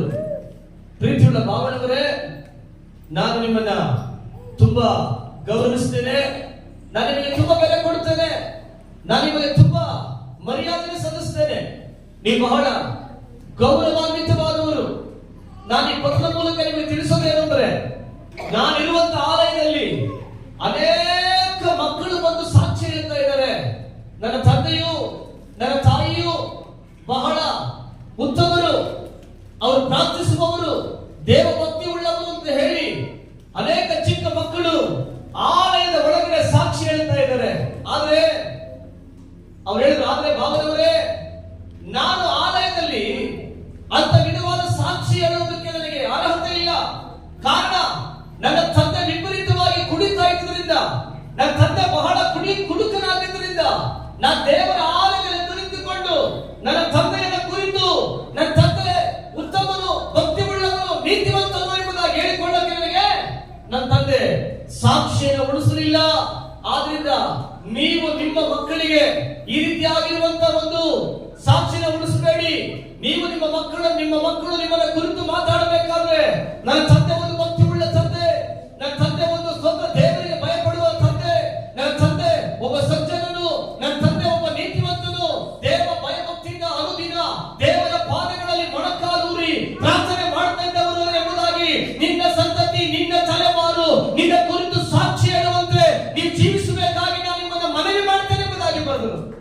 ನನಗೆ ಕೇಳುವ ದೇವರ ಮಕ್ಕಳ, ಇವತ್ತು ಮುಂಜಾನೆ ನಾನು ನಿಮಗೆ ಮಾತು ಪ್ರಶ್ನೆ ಕೇಳ್ತೇನೆ. ಇವತ್ತು ನಮ್ಮ ಮಕ್ಕಳು ನಮ್ಮನ್ನ ಕುರಿತು ಏನು ಮಾತಾಡ್ತಾ ಇದ್ದಾರೆ? ನಮ್ಮ ಬಗ್ಗೆ ನಮ್ಮ ಮಕ್ಕಳು ಯಾವ ವಿಧದಲ್ಲಿ ನಮ್ಮ ನೋಡ್ತಾ ಇದ್ದಾರೆ? ನಾವು ನಮ್ಮ ಮಕ್ಕಳಿಗೆ ಯಾವ ಮಾದರಿಯನ್ನು ಜೀವಿಸ್ತಾ ಇದ್ದೀವಿ? ನಾವು ನಮ್ಮ ಮಕ್ಕಳ ಮುಂಭಾಗದಲ್ಲಿ ಎಂತ ಸಾಕ್ಷಿ ಉಳ್ಳವರಾಗಿದ್ದೀವಿ? ನಮ್ಮ ಮಕ್ಕಳು 4 ಜನಗಳ ಮುಂದೆ ಹೋದಾಗ, ಅಯ್ಯೋ ನನ್ನ ತಂದೆ ಕುಡುಕ ಎಂಬುದಾಗಿ ಹೇಳ್ಕೋಬೇಕಾ? ಅಥವಾ ನನ್ನ ತಂದೆ ಒಬ್ಬ ಭಯಂಕರ ಡ್ರಿಂಕರ್, ಕುಡುಕ ಎಂಬುದಾಗಿ ಸಾಕ್ಷಿ ಹೇಳಬೇಕಾ? ಅಥವಾ ನನ್ನ ತಂದೆ ಉತ್ತಮನು ಅಂತ ಹೇಳಿಕೊಳ್ಳಬೇಕಾ? ನಾವೆಂತ ನಮ್ಮ ಮಕ್ಕಳಿಗೆ ಯಾವ ಸಾಕ್ಷಿನ ಉಳಿಸ್ಕೊಡ್ತಾ ಇದ್ದೀವಿ? ನಾವು ಎತ್ತಿರುವಂತ ನಮ್ಮ ಮಕ್ಕಳಿಗೆ ನಾವು ಯಾವ ಬೆಲೆ ಸಲ್ಲಿಸ್ತಾ ಇದ್ದೀವಿ? ನನಗೆ ಕೇಳುವ ಪ್ರೀತಿಯ ದೇವರ ಮಕ್ಕಳೇ, ಒಂದು ವೇಳೆ ಇವತ್ತು ಬೆಳಗ್ಗೆ ನೀವು ನಿಮ್ಮ ಮಕ್ಕಳ ಮರ್ಯಾದೆನ ಒಂದು ವೇಳೆ ಮನಸ್ಬೇಕು, ಈ ಪದ ಉಪಯೋಗಿಸೋದಕ್ಕೆ. ಒಂದು ವೇಳೆ ನಾವು ಎಂತ ಮಕ್ಕಳಿಗೆ ಒಂದು ವೇಳೆ ಇವತ್ತು ಅಂತ ಒಂದು ಪರಿಸ್ಥಿತಿ ತಂದಿರೋದಾದ್ರೆ, ನಾವು ಎಂತ ಕಠಿಣವಾಗಿರುವ ತಂದೆ ತಾಯಿಗಳು. ನಾನು ಸಭೆಯಲ್ಲಿ ತುಂಬಾ ಸರಿ ಸಾಕ್ಷಿ ಹೇಳಿದೆ. ನಾನು ಕೂಡ ನನ್ನ ತಂದೆ ತಾಯಿ ಉತ್ತಮರು ಅಂತ ಹೇಳ್ಕೊಳಕ್ಕಾಗಲಿಲ್ಲ. ಗೊತ್ತಾ? ನನ್ನ ತಂದೆಯು ಕೂಡ ವಿಪರೀತ ಕುಡಿತಾ ಇದೆ, ವಿಪರೀತವಾಗಿ ಕುಡಿತಾ ಇದ್ದರು. ಅವರ ಕುಡಿತ ನಾನು ಬೀದಿಗೆ ಬರುವಂತೆ ಮಾಡಿದ್ರು. ಅವರ ಒಂದು ಅಭ್ಯಾಸ ನಾನು ಪೇಪರ್ ನಾಯುವಂತೆ ಮಾಡಿಬಿಡುತ್ತೆ. ಅವರ ಒಂದು ಅಭ್ಯಾಸ, ಇವತ್ತು ತಂದೆ ಇಲ್ಲ, ಅವನ ಅವ್ರ ಮೇಲೆ ಕೊರತೆ ಹೊರಿಸಿದಂಗೆ ಇರ್ತದೆ. ಆ ನಡೆದ ಸತ್ಯನ ಮರೆ ಮಾಡಕ್ಕಾಗಲ್ವಲ್ಲ. ಅವರ ಒಂದು ಅಭ್ಯಾಸ ನನ್ನ ಸಣ್ಣ ಪ್ರಾಯನ ಭಯಂಕರವಾಗಿ ಬಾಧಿಸಿತು. ಅವರ ಒಂದು ಅಭ್ಯಾಸ, ನಾನು ಮನೆ ಸೇರದೇ ಇರುವಂತೆ ಮಾಡಬಹುದು. ನಾನು ಬೀದಿಗಿಳಿದೆ, ನನಗೆ ಆ ವೇದನೆ ಉಂಟು. ಇವತ್ತು ತಂದೆಗೆ ಹೇಳ್ತೇನೆ, ತಂದೆ ತಾಯಿಗಳಿಗೆ, ನಿಮ್ಮ ಮಕ್ಕಳಿಗೆ ನೀವೇನು ಕೊಡ್ತಾ ಇದ್ದೀರಿ? ಯಾವ ಸಾಕ್ಷ್ಯ ನಿಮ್ಮ ಮಕ್ಕಳು ನೀವು ಉಳಿಸ್ತಾ ಇದ್ದೀರಿ? ನಿಮ್ಮ ಮಕ್ಕಳು 4 ಜನಗಳ ಮುಂದೆ ಹೋಗಿ ನಿಮ್ಮ ತಂದೆ ಏನ್ ಮಾಡ್ತಾರೆ ಅಂತ ಕೇಳಿದಾಗ ಮಕ್ಕಳು 4 ಜನಗಳ ಮುಂದೆ ನಿಮ್ಮ ಬಗ್ಗೆ ಏನ್ ಮಾತಾಡಬೇಕು? ನಿಮ್ಮ ಮಕ್ಕಳಿಗೆ ನೀವು ಯಾವ ಸಾಕ್ಷ್ಯ ಕೊಡ್ತಾ ಇದ್ದೀರಿ? ನಿಮ್ಮ ತಾಯಿ ಯಾರೆಂಬುದಾಗಿ ಕೇಳಿದ್ರೆ ನಿಮ್ಮ ತಾಯಿ ತಂದೆ ಎಂತವರೆಂಬುದಾಗಿ ಸಾಕ್ಷಿ ಕೊಡಬೇಕು ಮಕ್ಕಳು. ಕಿಂಚಿತ್ತಾದರೂ ಯೋಚಿಸಿ ನೋಡಿ. ನಾವು ನಮ್ಮ ಮನೆಗೆ ಕೊಡ್ತಾ ಇರೋದೇನು? ಆಶೀರ್ವಾದನ, ಶಾಪನ? ನೋಹ ಈ ಭಾಗದಲ್ಲಿ ತನ್ನ ಮಕ್ಕಳಿಗೆ ಅವನು ಬಿಟ್ಟು ಹೋದಂತ ಒಂದೇ ಒಂದು, ಅವನ ಸಂತತಿಯಲ್ಲಿ ಒಂದು ತಲೆಮಾರು, ಅವನ 3 ಮಕ್ಕಳಲ್ಲಿ ಒಂದು ತಲೆಮಾರು ಶಾಪಗ್ರಸ್ತವಾದಂತ ತಲೆಮಾರಾಗಿ ಮಾಡಿತು. ನಾನು ಬಹು ವರ್ಷಗಳ ಹಿಂದೆ ಒಂದು ಚೆನ್ನೈ ಭಾಗದಲ್ಲಿ ಸತ್ಯವೇದ ಕಲಿಯಕ್ಕೆ ಹೋಗಿದ್ದೆ. ಅಲ್ಲಿ ಕಲಿಯಕ್ಕೆ ಹೋಗಿದ್ದಾಗ ನನ್ನ ಸಂಗಡ ಒಂದು ಸಹೋದರಿ, ಹೆಚ್ಚು ಕಡಿಮೆ ಒಂದು 40 ವರ್ಷ ಪ್ರಾಯವುಳ್ಳ ಸಹೋದರಿ ವಾಕ್ಯನ ಕಲಿಯಕ್ಕೆ ಬಂದಿದ್ರು. 2 ತಿಂಗಳು ನಮ್ಮೊಂದಿಗಿದ್ರು. 2 ತಿಂಗಳು ಎಜುಕೇಶನ್ ಅಲ್ಲಿ, ಅದು ನಮ್ಮ ಕಾಲೇಜ್ ಮುಗಿದ ಮೇಲೆ 2 ತಿಂಗಳು ವಾಕ್ಯ ಓದಿ ಎಲ್ಲ ಆದ ಮೇಲೆ ನಮಗೆ ಗ್ರಾಜುಯೇಷನ್ ಟೈಮ್ ಬಂತು. ಗ್ರಾಜುಯೇಷನ್ ಮಾಡೋ ಟೈಮಲ್ಲಿ ಸಾಕ್ಷಿ ಹೇಳೋದಕ್ಕೆ ಅಂತೇಳಿ ನಮಗೆ ಸಮಯ ಕೊಟ್ಟರು. ಅನೇಕರು ವಿಧವಾಗಿ ಸಾಕ್ಷಿ ಹೇಳ್ತಾ ಬಂದರು. ಸಾಕ್ಷಿ ಎಲ್ಲ ಮುಗಿದ ಮೇಲೆ ಸಹೋದರಿ ಟೈಮ್ ಬಂತು. ಸಹೋದರಿ ಬಂದು ಸಾಕ್ಷಿ ಹೇಳಿದ್ರು, ಇದುವರೆಗೆ 2 ತಿಂಗಳು ನಾನು ನಿಮ್ಮ ಸಂಗಡ ಇದ್ದೆ, ನೀವು ನನ್ನ ಪ್ರೀತಿಯನ್ನು ನೋಡ್ಕೊಂಡ್ರಿ ಅಂತ ಹೇಳಿ ಸಾಕ್ಷಿನ ಪ್ರಾರಂಭ ಮಾಡಿ ಹೇಳಿದ್ರು. ನಾನು ಯಾರು ಗೊತ್ತಾ ಅಂದ್ರು. 2 ತಿಂಗಳು ಜೊತೆ ಇದ್ದ ವ್ಯಕ್ತಿನ ನಾವೇನ್ ತಿಳ್ಕೊಳಕ್ಕಾಗ್ತದೆ? ಅವ್ರು ಹೇಳಿದ್ರು, ನಾನು ಅನ್ನೋದಿನ ವ್ಯಭಿಚಾರ ಮಾಡುವಂತ ಒಂದು ಹೆಣ್ಣು, ನಾನು ಡೈಲಿ ವ್ಯಭಿಚಾರದಲ್ಲಿ ಇರ್ತಿದ್ದೆ. ನಾನು ನಿತ್ಯ ನನಗದು ವೃತ್ತಿ, ನನಗದು ಒಂದು ದಿನಕ್ಕೆ ನನಗೆ 2 ರಿಂದ 3 ಪ್ಯಾಕೆಟ್ ನನಗೆ ಸಿಗರೆಟ್ ಬೇಕು, ಬೀಡಿ ಬೇಕು. ನಾನು ಡೈಲಿ ಪಿಕ್ಕರ್, ನಾನು ದಿನ ಕುಡಿತಾ ಇದ್ದೆ. ಯಾರೋ ಒಬ್ರು ಹೇಳಿದ್ರು, ಇಲ್ಲಿ ಹೋಗು ನೀನ್ ಬಿಡುಗಡೆ ಹೊಂದುತ್ತೀಯ ಅಂತೇಳಿ. 2 ತಿಂಗಳಲ್ಲಿ ಬಂದಿದ್ದೀನಿ. ಅವ್ರು ಹೇಳಿದ್ರು, ನನಗೆ ದೇವರು ಬಿಡುಗಡೆ ಕೊಟ್ಟಿದ್ದಾರೆ, ನನಗೀಗ ಅದರ ಆಲೋಚನೆಗಳಿಲ್ಲ, ನಾನು ಸ್ವಸ್ಥಾಗಿದ್ದೀನಿ. ನೆನಪಿಟ್ಟುಕೊಡ್ರಿ, ಒಂದು ವೇಳೆ ಈಗ ಮಕ್ಕಳಿದ್ರೆ ಅವ್ರ ನೆರೆಯವರು ಕೇಳ್ತಾರಪ್ಪ, ನಿಮ್ ತಾಯಿ ಏನ್ ಕೆಲಸ ಮಾಡ್ತಾರೆ? ಮಕ್ಳು ಹೇಳಕ್ಕಾಗ್ತದ? ನನ್ನ ತಾಯಿ ಒಂದು ವ್ಯಭಿಚಾರಿ, ನನ್ನ ತಾಯಿ ಒಂದು ವ್ಯಭಿಚಾರ ಹುಟ್ಟಿದ್ದಾರೆ ಅಂತ ಹೇಳ್ಕೊಳಕ್ಕಾಗ್ತದ?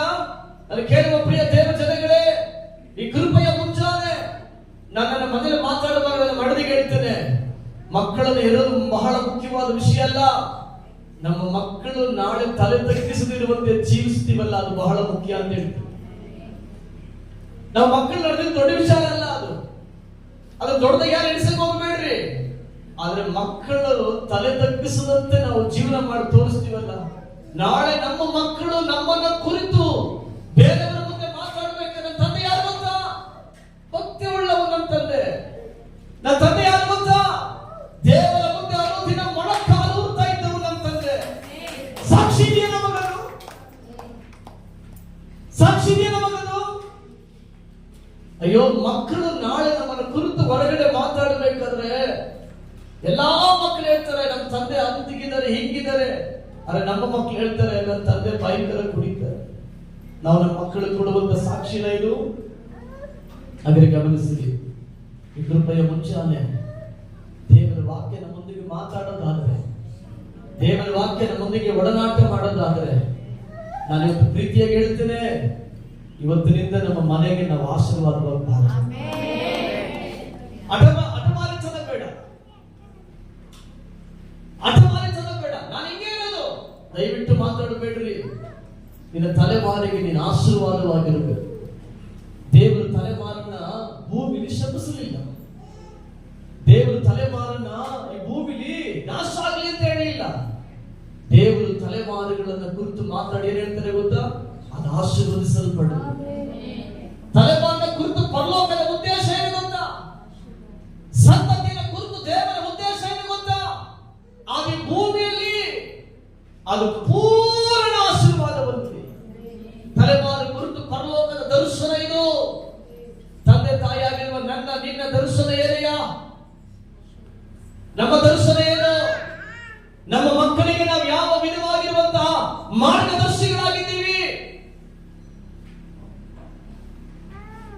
ನಾನು ವಿವಾಹ ಆಗೋದಕ್ಕೂ ಮುಂಚೆ ಒಬ್ಬ ದೇವ ಮನುಷ್ಯ ನನಗೆ ಒಂದು ಪಾಠ ಹೇಳಿಕೊಟ್ಟು, ಸಹೋದರ, ನೀನು ಇವತ್ತೇ ಮನಸ್ಕ, ಒಂದು ವೇಳೆ ನಾಳೆ ನಿನಗೆ ವಿವಾಹ ಆಗಬಹುದು. ವಿವಾಹ ಆಗಿ ನಿನಗೆ ನಾಳೆ ದೇವರ ದಯೆಯಿಂದ ಒಂದು ಸಂತತಿ ಬರಬಹುದು. ಆದರೆ ನಿನ್ನ ಸಂತತಿ ನೀನು ನೋಡುವಾಗೆಲ್ಲ ನಿನ್ನ ಕಾಲುಗಳು ದೇವರ ಮುಂದೆ ನಿಲ್ಲೋದನ್ನ ಕಾಣಬೇಕಾದ ದೇವರು. ನನ್ನ ಮಕ್ಕಳಿಗೆ ಯಾವತ್ತೂ ಮನೆ ಒಳಗಡೆ ಪ್ರಾರ್ಥಿಸಲಿ ಅಂತ ಹೇಳ್ತೀನಿ, ಇಲ್ಲ ಅಂತ ಹೇಳಲ್ಲ, ಆದ್ರೆ ಒತ್ತಾಯ ಪಡಿಸೋದಿಲ್ಲ.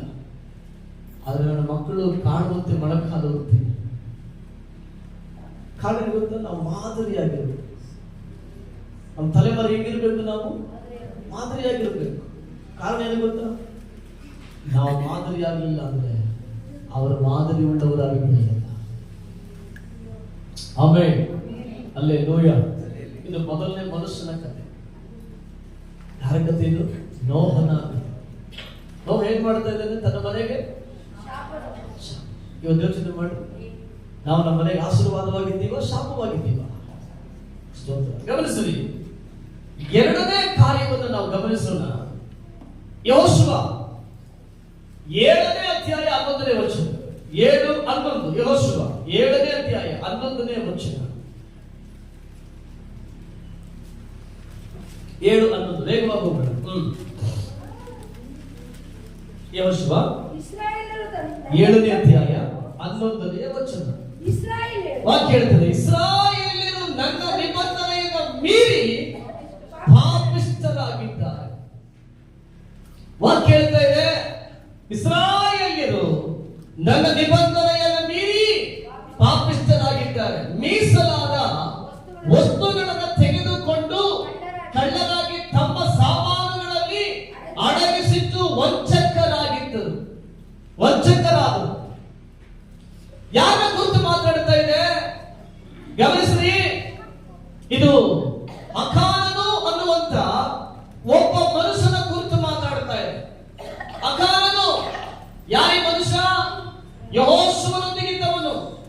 ಯಾರಿ ಮನುಷ್ಯ? ಯುದ್ಧ ವೀರ, ಒಬ್ಬ ಸೇನೆಯ ಒಳಗಡೆ ಇದ್ದವನು. ದೇವ ಜನಗಳ ಪರವಾಗಿ ವೈರಿಗಳ ಸಂಗಡ ಯುದ್ಧವನ್ನು ಮಾಡಿ ಅನೇಕರಿಗೆ ದೇವರ ವಾಗ್ದಾನದ ದೇಶಕ್ಕೆ ಕರೆದುಕೊಂಡು ಹೋಗುವುದಕ್ಕೆ ಮುಂದಾಳತ್ವ ವಹಿಸಿಕೊಂಡಿದ್ದಂತ ಒಬ್ಬ ಸೋಲ್ಜರ್, ಒಬ್ಬ ಸೈನಿಕ. ಬಟ್ ದೇವರ ವಾಕ್ಯ ಹೇಳ್ತಾರೆ, ಇಂಥ ಒಬ್ಬ ಸಾಕ್ಷ್ಯವುಳ್ಳ ಮನುಷ್ಯ ದೇವರಿಗೆ ಸಲ್ಲಬೇಕಾಗಿದ್ದಂತ ವಸ್ತುಗಳನ್ನ ಕದ್ದಿಟ್ಟುಕೊಂಡು, ವಾಕ್ಯ ಹೇಳ್ತಾರೆ, ಅವನು ವಂಚಕನಾಗಿ, ಏನಂತೆ ಅವನು ವಂಚಕನಾಗಿ ಮಾರ್ಪಟ್ಟ. ವಂಚಕನಾಗಿ ಮಾರ್ಪಟ್ಟ ಅಂದ್ರೆ ಇವನ ಒಳಗಡೆ ಏನಿಲ್ಲ? ಯಥಾರ್ಥತ್ವ ಇಲ್ಲ, ಉತ್ತಮತೆ ಇಲ್ಲ, ಮಾತಾಡಲು ಯಥಾರ್ಥತ್ವ ಇಲ್ಲ.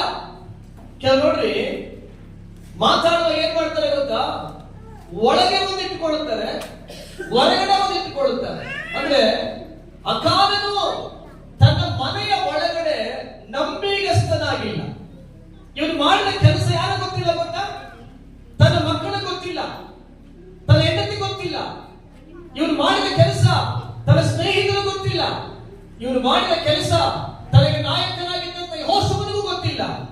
ಇವನು ಅಪನಂಬಿಗಸ್ತನಾಗಿದ್ದಾನೆ. ನಂಬಿಗಸ್ತನಲ್ಲ ಇವನು, ಅಪನಂಬಿಗಸ್ತ. ಆದ್ರೆ ಇವನು ಯಾರು? ದೇವರ ಸೇನೆಯ ಒಳಗಡೆ ಇದ್ದಾನೆ. ಒಬ್ಬ ಪರಿಶುದ್ಧವಂತನ ಕೈ ಕೆಳಗಡೆ ಇದ್ದಾನೆ. ಆದ್ರೆ ಇವನು ಯಾರಿವನು? ನಂಬಿಗಸ್ತನಲ್ಲ. ಅದಕ್ಕೆ ವಾಕ್ಯ ಹೇಳ್ತದೆ ಯೆಹೋಶುವ, ನಿನ್ ಜನಗಳನ್ನು ನಾಲ್ಕು ಮೀರಿ ಪಾಪವನ್ನು ಮಾಡಿದ್ದಾರೆ, ಪಾಪಿಗಳಾಗಿದ್ದಾರಯ್ಯ. ಆಜ್ಞೆ ಮೀರಿ ಏನಾದ್ರು ಪಾಪಿಗಳಾಗಿದ್ದಾರೆ. ಆಜ್ಞೆನ ಮೀರಿ ಅವರು ಪಾಪಿಗಳಾಗಿದ್ದಾರೆ. ಜನ ಗಮನವಾಗಿ ಕೇಳಿಸಿಕೊಂಡು, ಅಕಾನನು ತಾನಿದ್ದ ಸ್ಥಳಕ್ಕೆ ನಂಬಿಗಸ್ತನಲ್ಲ, ತನ್ನ ನಡೆಸುವ ನಾಯಕನಿಗೂ ನಂಬಿಗಸ್ತನಲ್ಲ, ತನ್ನ ಸ್ನೇಹಿತರಿಗೆ ನಂಬಿಗಸ್ತನಲ್ಲ, ತನ್ನೊಂದಿಗಿರುವಂತಹ ಪರಿವಾರಕ್ಕೆ ನಂಬಿಗಸ್ತನಲ್ಲ, ತನ್ನ ಹೆಂಡತಿಗೆ ಉತ್ತಮ ನಂಬಿಗಸ್ತನಲ್ಲ. ಮನೆ ಒಳಗಡೆ ಏನಿಲ್ಲ ಅವನಿಗೆ? ನಂಬಿಗಸ್ತಿಕೆ ಇಲ್ಲ. ಮನೆ ಒಳಗಡೆ ಏನಿಲ್ಲ ಅವನಿಗೆ, ನಂಬಿಗಸ್ತಿಕೆ ಇಲ್ಲ. ತನ್ನ ಮಕ್ಕಳ ಮುಂದೆ ಏನಿಲ್ಲ ಅವನಿಗೆ, ನಂಬಿಗಸ್ತಿಕೆ ಇಲ್ಲ. ಒಬ್ಬ ಅಪನಂಬಿಗಸ್ತನಾಗಿರುವ ಮನುಷ್ಯ, ಬೈಬಲ್ ಹೇಳ್ತಾ ಇದೆ, ದೇವರು ನಂಬಿಗಸ್ತರನ್ನು ಆಶೀರ್ವಾದ ಮಾಡ್ತಾರೆ. ಯಾರು ಆಶೀರ್ವದಿಸೋದು? ನಂಬಿಗಸ್ತರನ್ನು. ಎಲ್ಲರೂ ದೇವರ ಆಶೀರ್ವಾದ ಮಾಡಕ್ ಹೋಗಲ್ಲ. ಒಂದು ವೇಳೆ ನಾವು ಅಪನಂಬಿಗಸ್ತರಾದ್ರೆ ಬೈಬಲ್ ಹೇಳ್ತಾ ಇದೆ ಅವನು ಪಾಪಿ, ಅಪನಂಬಿಗಸ್ತ, ಅವನು ಪಾಪದಲ್ಲಿ ಜೀವಿಸೋದು. ಗೊತ್ತಾ ನಿಮಗೆ? ಇವತ್ತು ಅನೇಕ ಮನೆಗಳ ಒಳಗಡೆ ನಂಬಿಗಸ್ತಿಕೆ ಇಲ್ಲ. ಗಂಡ ಹೆಂಡತಿ ಹತ್ರ ನಂಬಿಗಸ್ತನಾಗಿ ಏನು ವ್ಯವಹರಿಸುವುದಿಲ್ಲ, ಏನು ಮಾತಾಡಲ್ಲ. ಹೆಂಡತಿ ಗಂಡನ ಹತ್ರ ನಂಬಿಗಸ್ತನಾಗಿ ಏನು ಮಾತಾಡಲ್ಲ. ಹೇಗೆ ಮನೆ ಸಂತೋಷವಾಗಿರ್ತದೆ? ಹೇಗೆ ಮನೆ ಸಮಾಧಾನವಾಗಿರ್ತದೆ? ಹೇಗೆ ಮನೆ ಆನಂದವಾಗಿರ್ತದೆ? ಎಲ್ಲಾವುಗಳಲ್ಲೂ ಮರೆಮುಖವಾಗಿ ಕೆಲಸ ಮಾಡೋದು, ಎಲ್ಲ ಮರೆ ಮಾಡೋದು. ಹೆಂಡತಿಗೆ ಏನು ಹೇಳಲ್ಲ, ಗಂಡ ಹೆಂಡತಿ ಯಾವುದನ್ನು ವಿವರಿಸಲ್ಲ, ಹೆಂಡತಿ ಗಂಡನಿಗೆ ಯಾವುದನ್ನು ವಿವರಿಸೋದಿಲ್ಲ. ಬಟ್ ಬೈಬಲ್ ಹೇಳ್ತದೆ ಇವರು ಕುಟುಂಬದಲ್ಲಿ ಅಪನಂಬಿಗಸ್ತರಾಗಿದ್ದಾರೆ. ಹಾಗೆ ವಚನ ಹೇಳ್ತದೆ ಅಪನಂಬಿಗಸ್ತನು ಆಶೀರ್ವಾದ ಹೊಂದೋದಿಲ್ಲ. ವಚನ ಹೇಳ್ತದೆ ಅವನು ಶಾಪವನ್ನು ಹೊಂದಿಕೊಳ್ಳುತ್ತಾನೆ. ನಮಗೆ ವಾಕ್ಯ ಅರ್ಥ ಆಗ್ತಾ ಇದೆಯಾ? ನಂಬಿಗಸ್ತಿಕೆ ಇಲ್ಲ. ಇವತ್ತೆಲ್ಲೂ ನಂಬಿಗಸ್ತಿಕೆ ಇಲ್ಲ. ಎಲ್ಲಾ ಕಡೆಗಳಲ್ಲೂ ಅಪನಂಬಿಗಸ್ತಿಕೆ. ಅಂದ್ರೆ ಒಳಗೊಂದು ವಿಧದಲ್ಲಿ, ಹೊರಗೊಂದು ವಿಧದಲ್ಲಿ. ಒಳಗೆ ಒಂಥರ ಮಾತಾಡ್ತೀವಿ, ಹೊರಗೆ ಒಂಥರ ಮಾತಾಡ್ತೀವಿ. ಒಳಗೆ ಒಂಥರ ಯೋಚನೆ, ಹೊರಗೆ ಒಂಥರ ಯೋಚನೆ. ಗಮನಿಸಿರಿ, ಇದು ನಾಯಕನಿಗೆ ಗೊತ್ತಾಗ್ಲಿಲ್ಲ. ಯಾರಿಗೆ? ಯೆಹೋಶುವನಿಗೆ ಗೊತ್ತಾಗ್ಲಿಲ್ಲ. ಯಾರು ಮಾಡಿದ್ರು? ಅಕಾನ ಮಾಡಿದ್ರು, ಗೊತ್ತಾಗ್ಲಿಲ್ಲ. ಅವನ ಮನೆ ಗೊತ್ತಾಗ್ಲಿಲ್ಲ, ಅವನ ಮಕ್ಕಳಿಗೆ ಗೊತ್ತಾಗ್ಲಿಲ್ಲ, ಅವನ ಆತ್ಮಿಕ ಅವನೊಂದಿಗಿದ್ದಂತ ಯಾವ ಸ್ನೇಹಿತರಿಗೆ ಗೊತ್ತಾಗ್ಲಿಲ್ಲ. ಆದ್ರೆ ಗಮನಿಸ್ರಿ, ಇವರ ನಡೆಸ್ತಾ ಇದ್ದಂತ ಒಬ್ಬ ದೇವರಿದ್ದರು, ಅವರಿಗೂ ಮರೆಯಾಗಲಿಲ್ಲ. ಅವರು ಹೇಳಿದ್ದವ್ರು ಯೆಹೋಶುವನಿಗೆ, ಯೆಹೋಶುವ ನಿನಗೆ ಗೊತ್ತಾ, ನಿನ್ ಜನಗಳು ಪಾಪಿಸ್ತರಾದರು, ನಂಬಿಗಸ್ತರಾಗಿಲ್ಲ. ಅವರು ಪಾಪಿಸ್ತರು, ಅವರು ಪಾಪನ ಮಾಡಿದ್ರು. ಏನ್ ಪಾಪ ಮಾಡಿದ್ರು? ದೇವರಿಗೆ ಸಲ್ಲಬೇಕಾದದ್ದನ್ನು ದೇವರಿಗೆ ಸಲ್ಲಿಸದೆ ಅವರು ಕದ್ದುಕೊಂಡರು, ಅವರು ಕಣ್ಣಾದರು. ಅದರ ನಿಮಿತ್ತವಾಗಿ ಅವರು ಶಾಪಗಳಂತ ಉತ್ತಮತೆ ಇಲ್ಲ. ನೋಡ್ರಿ, ಅಕಾನ ಮಾಡಿದ ತಪ್ಪು ಯಾರು ಗೊತ್ತಿಲ್ಲ. ಅವರ ಮನೆಯ ಒಳಗಡೆ ಅವನ ಹೆಂಡತಿ ಅವ್ರ ಮಕ್ಕಳಿಗಾಗ್ಲಿ ಅವನ ಹೆಂಡತಿಗಾಗ್ಲಿ ವಿಷಯ ಗೊತ್ತಿಲ್ಲ. ಯೆಹೋಶುವ ಕೇಳ್ತಾನೆ, ನನ್ನ ಮಗನೇ ಬಾಯಿಲಿ. ಅಕಾನ ಬಂದ, ನೀನೇನ್ ಮಾಡಿದೆ ಯಥಾರ್ಥವಾಗಿ ಹೇಳು ಅಂತ ಕೇಳಿದಾಗ ಅವನು ಅವಾಗ ಹೇಳ್ತಾನೆ ನಾನು ಸಿನಾರ್ ದೇಶದ ಬೆಳ್ಳಿಯನ್ನ, ದುಸ್ತು ಬಟ್ಟೆಯನ್ನ, ನಾಣ್ಯವನ್ನ ನಾನು ಎತ್ಕೊಂಡೆ. ಅವ್ರು ಕೇಳ್ತಾರೆ, ಎಲ್ಲಿಟ್ಟಿದೀಯಾ? ನನ್ನ ಮನೆಯ ಮಧ್ಯದ ಒಳಗಡೆ ಇಟ್ಟಿದ್ದೀನಿ. ಇದು ಯಾರು ಗೊತ್ತಿಲ್ಲ? ಹೆಂಡತಿ, ಮಕ್ಕಳು ಯಾರು ಗೊತ್ತಿಲ್ಲ. ಇವರು ಮಾಡಿದ ಒಂದು ತಪ್ಪು ತನ್ನ ಇಡೀ ಮನೆಗೆ ಶಾಪವನ್ನು ಕೊಂಡು ಬರ್ತಾರೆ. ನಾನು ಕೇಳುವ ದೇವರ ಮಕ್ಕಳೇ, ನಿಮ್ಮ ಮನೆ ಸಂತೋಷವಾಗಿರ್ಬೇಕಾ? ನಿನ್ನ ಕುಟುಂಬ ಆನಂದವಾಗಿರ್ಬೇಕಾ? ಮನೆಯ ಒಳಗಡೆ ಯಥಾರ್ಥವಾಗಿ ಪ್ರವರ್ತಿಸ್ರಿ, ಯಥಾರ್ಥವಾಗಿ ಮಾತಾಡ್ರಿ. ಎಷ್ಟು ಆದಾಯ ಬಂತು ಯಥಾರ್ಥವಾಗಿ ಹೆಂಡತಿ ಹತ್ರ ಮಾತಾಡಿ. ಹೆಂಡತಿ, ನಿನ್ನ ಗಂಡ ಎಷ್ಟು ವರಮಾನ ತರುತ್ತೋ ಅದಕ್ಕೆ ತಕ್ಕಂತೆ ನಿನ್ನ ಕುಟುಂಬ ನಡೆಸುವುದನ್ನು ಕಲಿತುಕೋ. ಯಥಾರ್ಥವಾಗಿ ಒಂದು ಬೇಸೆ ಆಗಲಿ, ಒಂದು ವಿಷಯ ಆಗಲಿ ಮರೆ ಮಾಡದೆ ಯಥಾರ್ಥವಾಗಿ ಜೀವಿಸು. ಆಗ ನಿನ್ನ ಮನೆ ಆಶೀರ್ವಾದವಾಗಿರ್ತದೆ. ಅನೇಕ ಮನೆಗಳಲ್ಲಿ ಇವತ್ತು ಸಮಾಧಾನ ಇಲ್ಲ, ಅನೇಕ ಮನೆಗಳಲ್ಲಿ ಇವತ್ತು ಸಂತೋಷ ಇಲ್ಲ. ಯಾಕೆ ಸಂತೋಷ ಇಲ್ಲ ಗೊತ್ತಾ? ಮನೆಯ ಒಳಗಡೆ ಒಬ್ಬರನ್ನ ಒಬ್ಬರು ಏನ್ ಮಾಡ್ತಾ ಇಲ್ಲ, ನಂಬಿ ಜೀವನ ಮಾಡ್ತಾ ಇಲ್ಲ. ನಾನು ಕೇಳ್ತೀನಿ, ನಿಮ್ಮ ಮಕ್ಕಳು ನಿಮ್ಮನ್ನು ನಂಬುತ್ತಾರ? ನಿಮ್ಮ ಮಕ್ಕಳು ನಿಮ್ಮನ್ನು ನಂಬುತ್ತಾರ? ನೀವು ಅಷ್ಟು ಯಥಾರ್ಥವಾಗಿ ಬಾಳಿದ್ದೀರಾ? ಬೇಡ. ನಿನ್ನ ಗಂಡ ನಿನ್ನ ನಂಬುತ್ತಾರ?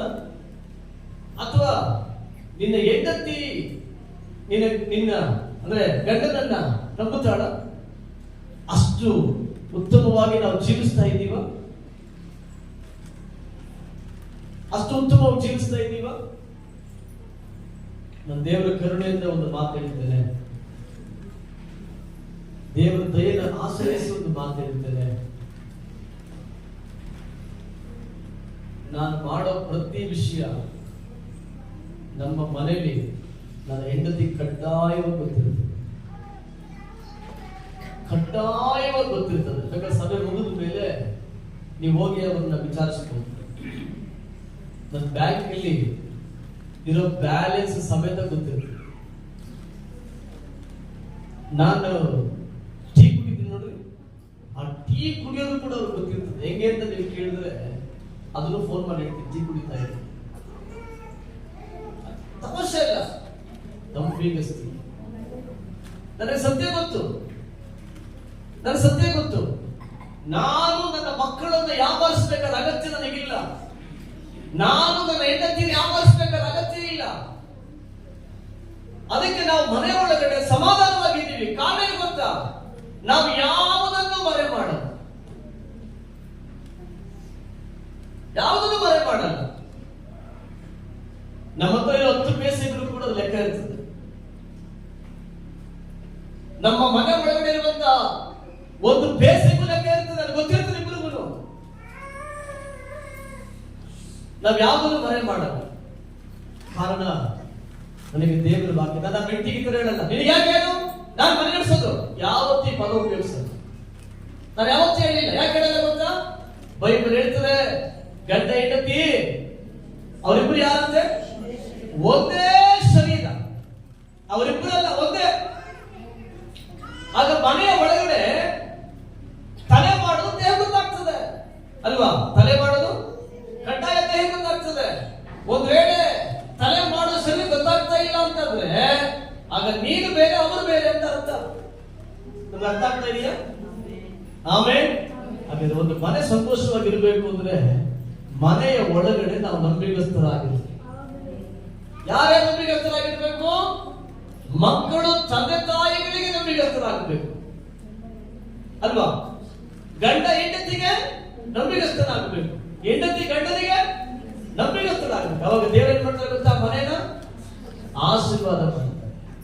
ಗಂಡನಿಗೆ ಗೊತ್ತಾಗದೆ, ಇವತ್ತಿನ ಸ್ವಲ್ಪ ಜನ ಗಂಡನಿಗೆ ಗೊತ್ತಾಗದೆ ಮನೆಯಿಂದ ಮೆತ್ತಿಗೆ ಅವರಪ್ಪನ ಮನೆಗೆ ಏನೋ ಸಾಗಿಸ್ಕೊಡೋದು, ಅವ್ರು ಬಂದು ಕೇಳೋದು ಎಲ್ಲೇ ಇದು ಅಂತ. ಗೊತ್ತಿಲ್ಲ ಅಂತ ಹೇಳೋದು, ಅವ್ರ 4 ಬಾರಿಸೋದು. ನೀವೆಲ್ಲ ಕೆಲ ಸ್ಥಳಗಳ ನಡೆಯೋ ಪರಿಸ್ಥಿತಿ ಹೇಳುದು ಬೇಗ ಇದೆಲ್ಲ, ಅದ್ರ ಅವಶ್ಯಕತೆ ಇಲ್ಲ, ಅದ್ರ ಅಗತ್ಯ ಇಲ್ಲ. ಯಥಾರ್ಥವಾಗಿ ನಂಬಿಗಸ್ತರಾಗಿ ಗಂಡ ನಮ್ಮ ನಂಬಬೇಕು, ನನ್ನ ಹೆಂಡತಿ ನಂಬಿಗಸ್ತರು. ನಾನು ಏನೇ ಕೈಗಳಲ್ಲಿ ಕೊಟ್ಟರು ಕೂಡ ಆಕೆ ಕಾಪಾಡೋದಕ್ಕೆ ಅರ್ಹತೆ ಉಳ್ಳವಳು. ನಿಮಗೆ ಗೊತ್ತಾ? ನಮಗೆ ಬೇಕಾಗಿರೋದು ಸಾಮರ್ಥ್ಯ ಅಲ್ಲ.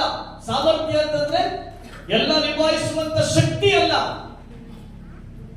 ನಾನು ಏನ್ ಬೇಕಾದ್ರೂ ಕೊಟ್ಟರೆ ಮಾಡ್ಬಿಡ್ತೀನಿ, ನನಗೆ ದುಡ್ಡು ಕೊಟ್ಟು ನೋಡು, ನಾನು ವೇಷ ತರ್ತೀನಿ, ಮಕ್ಕಳಿಗೆ ಊಟ ಹಾಕ್ತೀನಿ, ಮನೆ ನಡೆಸ್ತೀನಿ. ಈ ಸಾಮರ್ಥ್ಯಕ್ಕಿಂತಲೂ ನಂಬಿಗಸ್ತಿಕೆ ಬಹಳ ಮುಖ್ಯ. ಮನೆಗೆ ಸಾಮರ್ಥ್ಯ ಆಮೇಲೆ ಅಲ್ವಾ? ಸಾಮರ್ಥ್ಯ ಆಮೇಲೆ ಮೊದಲೇನ್ ಬೇಕು? ನಂಬಿಗಸ್ತಿಕೆ. ವಾಕ್ಯ ಏನಾದ್ರು ಕಷ್ಟ ಆಗ್ತಾ ಇದೆಯಾ? ಅದಕ್ಕೆ ಇವತ್ತೊಂದಿನ ಅಡ್ಜಸ್ಟ್ ಮಾಡ್ತೀನಿ, ಇವತ್ತೊಂದಿನ ಅಡ್ಜಸ್ಟ್ ಮಾಡ್ತೀನಿ. ನೋ ಆಪ್ಷನ್, ಬೇರೆ ದಾರಿ ಇಲ್ಲ. ಫೀಡ್ ಆಗ್ಬಿಟ್ಟಿದೆ. ಎಷ್ಟರಿ ಬಟನ್ ಅದೇ ಬರ್ತದೆ.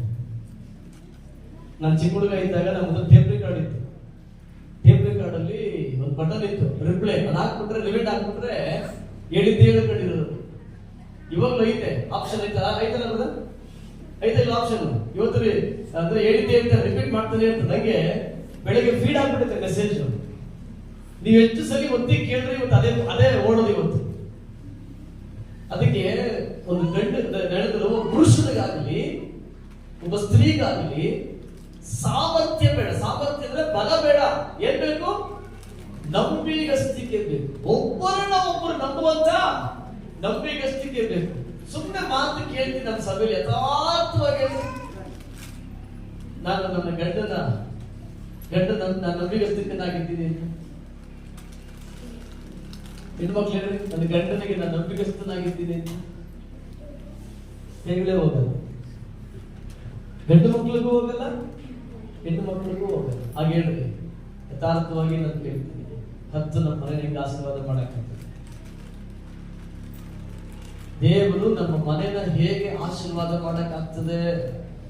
ನಾವ್ ಹೇಳ್ತೀವಿ ಆಶೀರ್ವಾದನೇ ಇಲ್ಲ, ಆಶೀರ್ವಾದನೇ ಇಲ್ಲ, ಆಶೀರ್ವಾದನೇ ಇಲ್ಲ. ಅಯ್ಯ, ಆಶೀರ್ವಾದ ಬರ್ಬೇಕು ಅಂದ್ರೆ ಮನೆಯ ಒಳಗಡೆ ಪರಸ್ಪರ ನಂಬಿಗಸ್ತಿಕೆ ಬರ್ಬೇಕು, ನಂಬಿಗಸ್ತಿಕೆ ಬರ್ಬೇಕು. ಅವಾಗ ತಾನೇ ಸಮಾಧಾನ ಮನೆಗೆ ಬರೋದು, ಅವಾಗ ತಾನೇ ಆಶೀರ್ವಾದ ಮನೆಗೆ ಬರೋದು. ನೋಡಿ, ನಮಗೆ ಒಪ್ಪಿಕೊಳ್ಳೋಕೆ ನಮ್ಮ ಕೈಗಳ ಧೈರ್ಯ ಇಲ್ಲ. ನಾನು ನಿಶ್ಚಯ ಮದುವೆ ಆದಾಗಲಿಂದ ನಾನು ನನ್ನ ಹೆಂಡತಿಗೆ ನಂಬಿಗಸ್ತನಾಗಿದ್ದೀನಿ, ನನ್ನ ಮದುವೆ ಆದಾಗಲಿಂದ ನನ್ನ ಗಂಡನ ನಂಬಿಗಸ್ತನಾಗಿದ್ದೀನಿ, ನನ್ನ ಮಕ್ಕಳನ್ನ ಎತ್ತಾಗ್ಲಿಂದ ನನ್ನ ಮಕ್ಕಳಿಗೆ ನಾನು ನಂಬಿಗಸ್ತನಾಗಿ ತಂದೆ ತಾಯಿಯಾಗಿದ್ದೀವಿ. ಹಾಗಾದ್ರೆ ಗಮನಿಸಿರಿ, ಆ ಕಾರಣ ಒಳಗಡೆ ಈ ಕ್ವಾಲಿಟಿ ಇರಲಿ. ಅದಕ್ಕೆ ವಚನ ಹೇಳ್ತದೆ, ಅವನು ಶಪಿಸಿದ್ರೆ ಅವನ ಶಾಪಕ್ಕೆ ಕಾರಣ. ಎಲ್ಲಿ ನಂಬಿಗಸ್ತಿಕೆ ಇಲ್ಲವೋ ಅಲ್ಲಿ ಶಾಪ ಉಂಟಾಗ್ತದೆ. ಗಮನಿಸಬೇಕು, ನನ್ನ ಮನೆ ಇವತ್ತು ಶಾಪಕ ಇಲ್ಲಿ ಆಶೀರ್ವಾದಕ. ಡಿಸೈಡ್ ನಾನು ಮಾಡ.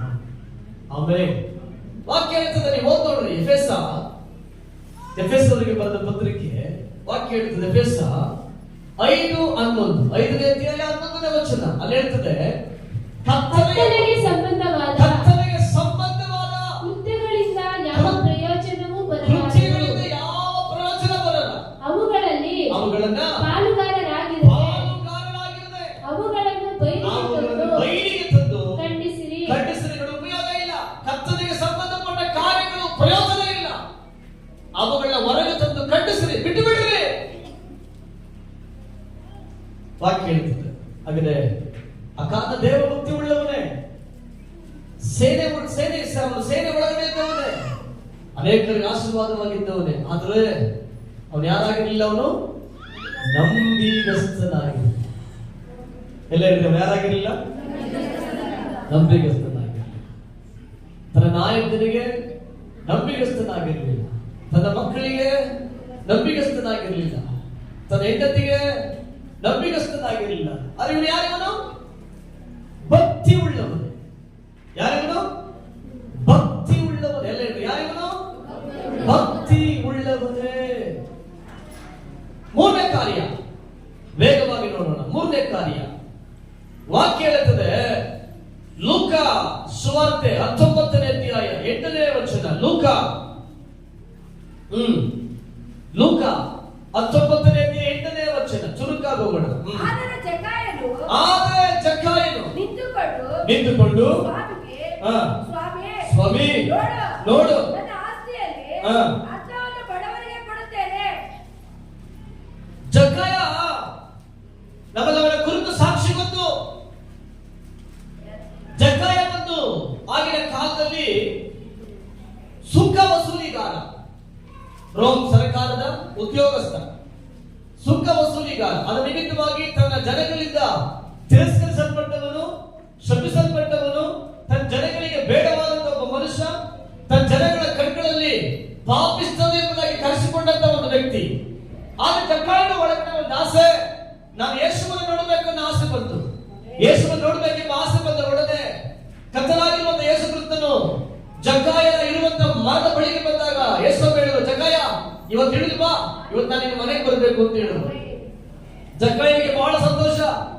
ಜಕ್ಕಾಯ ಬಹಳ ಸಂತೋಷಪಟ್ಟು ಜಕ್ಕಾಯ ಗಮನಿಸಿರಿ, ಜಕ್ಕಾಯ ನೇರವಾಗಿ ಯೇಸುವನ್ನ ತನ್ನ ಮನೆಗೆ ಕರ್ಕೊಂಡು, ಯೇಸು ಅವನ ಮನೆಗೆ ಹೋಗ್ತಾ ಇದ್ದ ಹಾಗೆ ಜಕ್ಕಾಯ ಗಮನಿಸಬೇಕು. ಊರೇ ಮಾತಾಡುದು, ಯೇಸು ಯಾರು?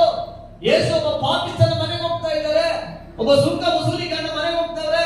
ಯೇಸು ಗಮನಿಸಬೇಕು, ಒಬ್ಬ ಶಾಪಗ್ರಸ್ತನ ಮನೆಗೆ ಹೋಗ್ತಾ ಇದ್ದಾರೆ ಅಂತ ಹೇಳಿ ಊರೊಂದು ಕಡೆ ಮಾತಾಡಕ್ಕೆ ಪ್ರಾರಂಭ ಮಾಡ್ತಾ ಇದೆ. ಆದ್ರೆ ಜಕ್ಕಾಯ ಗಮನಿಸಬೇಕು, ಅವನ ಒಳಗಡೆ ಒಂದು ಪರಿವರ್ತನೆ ಏನಂದ್ರೆ ಅವ್ರು ಹೇಳ್ತಾರೆ, ಸ್ವಾಮಿ ನಾನು ಏನಾದ್ರೂ ಅನ್ಯಾಯವಾಗಿ ಗಳಿಸಿದ್ರೆ, ಹೇಗೆ ಹೇಳ್ತಾನೆ ಅವನು, ನಾನು ಯಾವುದನ್ನಾದ್ರೂ ಅನ್ಯಾಯವಾಗಿ ಗಳಿಸಿದ್ರೆ ಇವತ್ತೇ ನಾನು ಅವುಗಳನ್ನ 4ರಷ್ಟು ವಾಪಸ್ ಕೊಡುತ್ತೇನೆ. ಒಂದು ಮಾನಸಾಂತರ ಗೊತ್ತಾ ನಿಮಗೆ? ಯೇಸು ಒಳ ಪ್ರವೇಶ ಮಾಡಿದ ಒಡನೆ ಮನುಷ್ಯನ ಒಳಗಡೆ ಒಂದು ಮಾನಸಾಂತರ ಪ್ರಾರಂಭಗೊಳ್ಳುತ್ತದೆ. ಅದಕ್ಕೆ ಅರ್ಥ ರಕ್ಷಣೆ ಜೀವಿತಕ್ಕೆ ಮುಂದುವರೆದ ಅಂತ. ಹಲ್ಲೆಲೂಯಾ. ಆಮೇಲೆ ಹಾಗೆ ಗಮನಿಸಿರಿ, ಜಕ್ಕಾಯ ಒಬ್ಬ ಸುಂಕ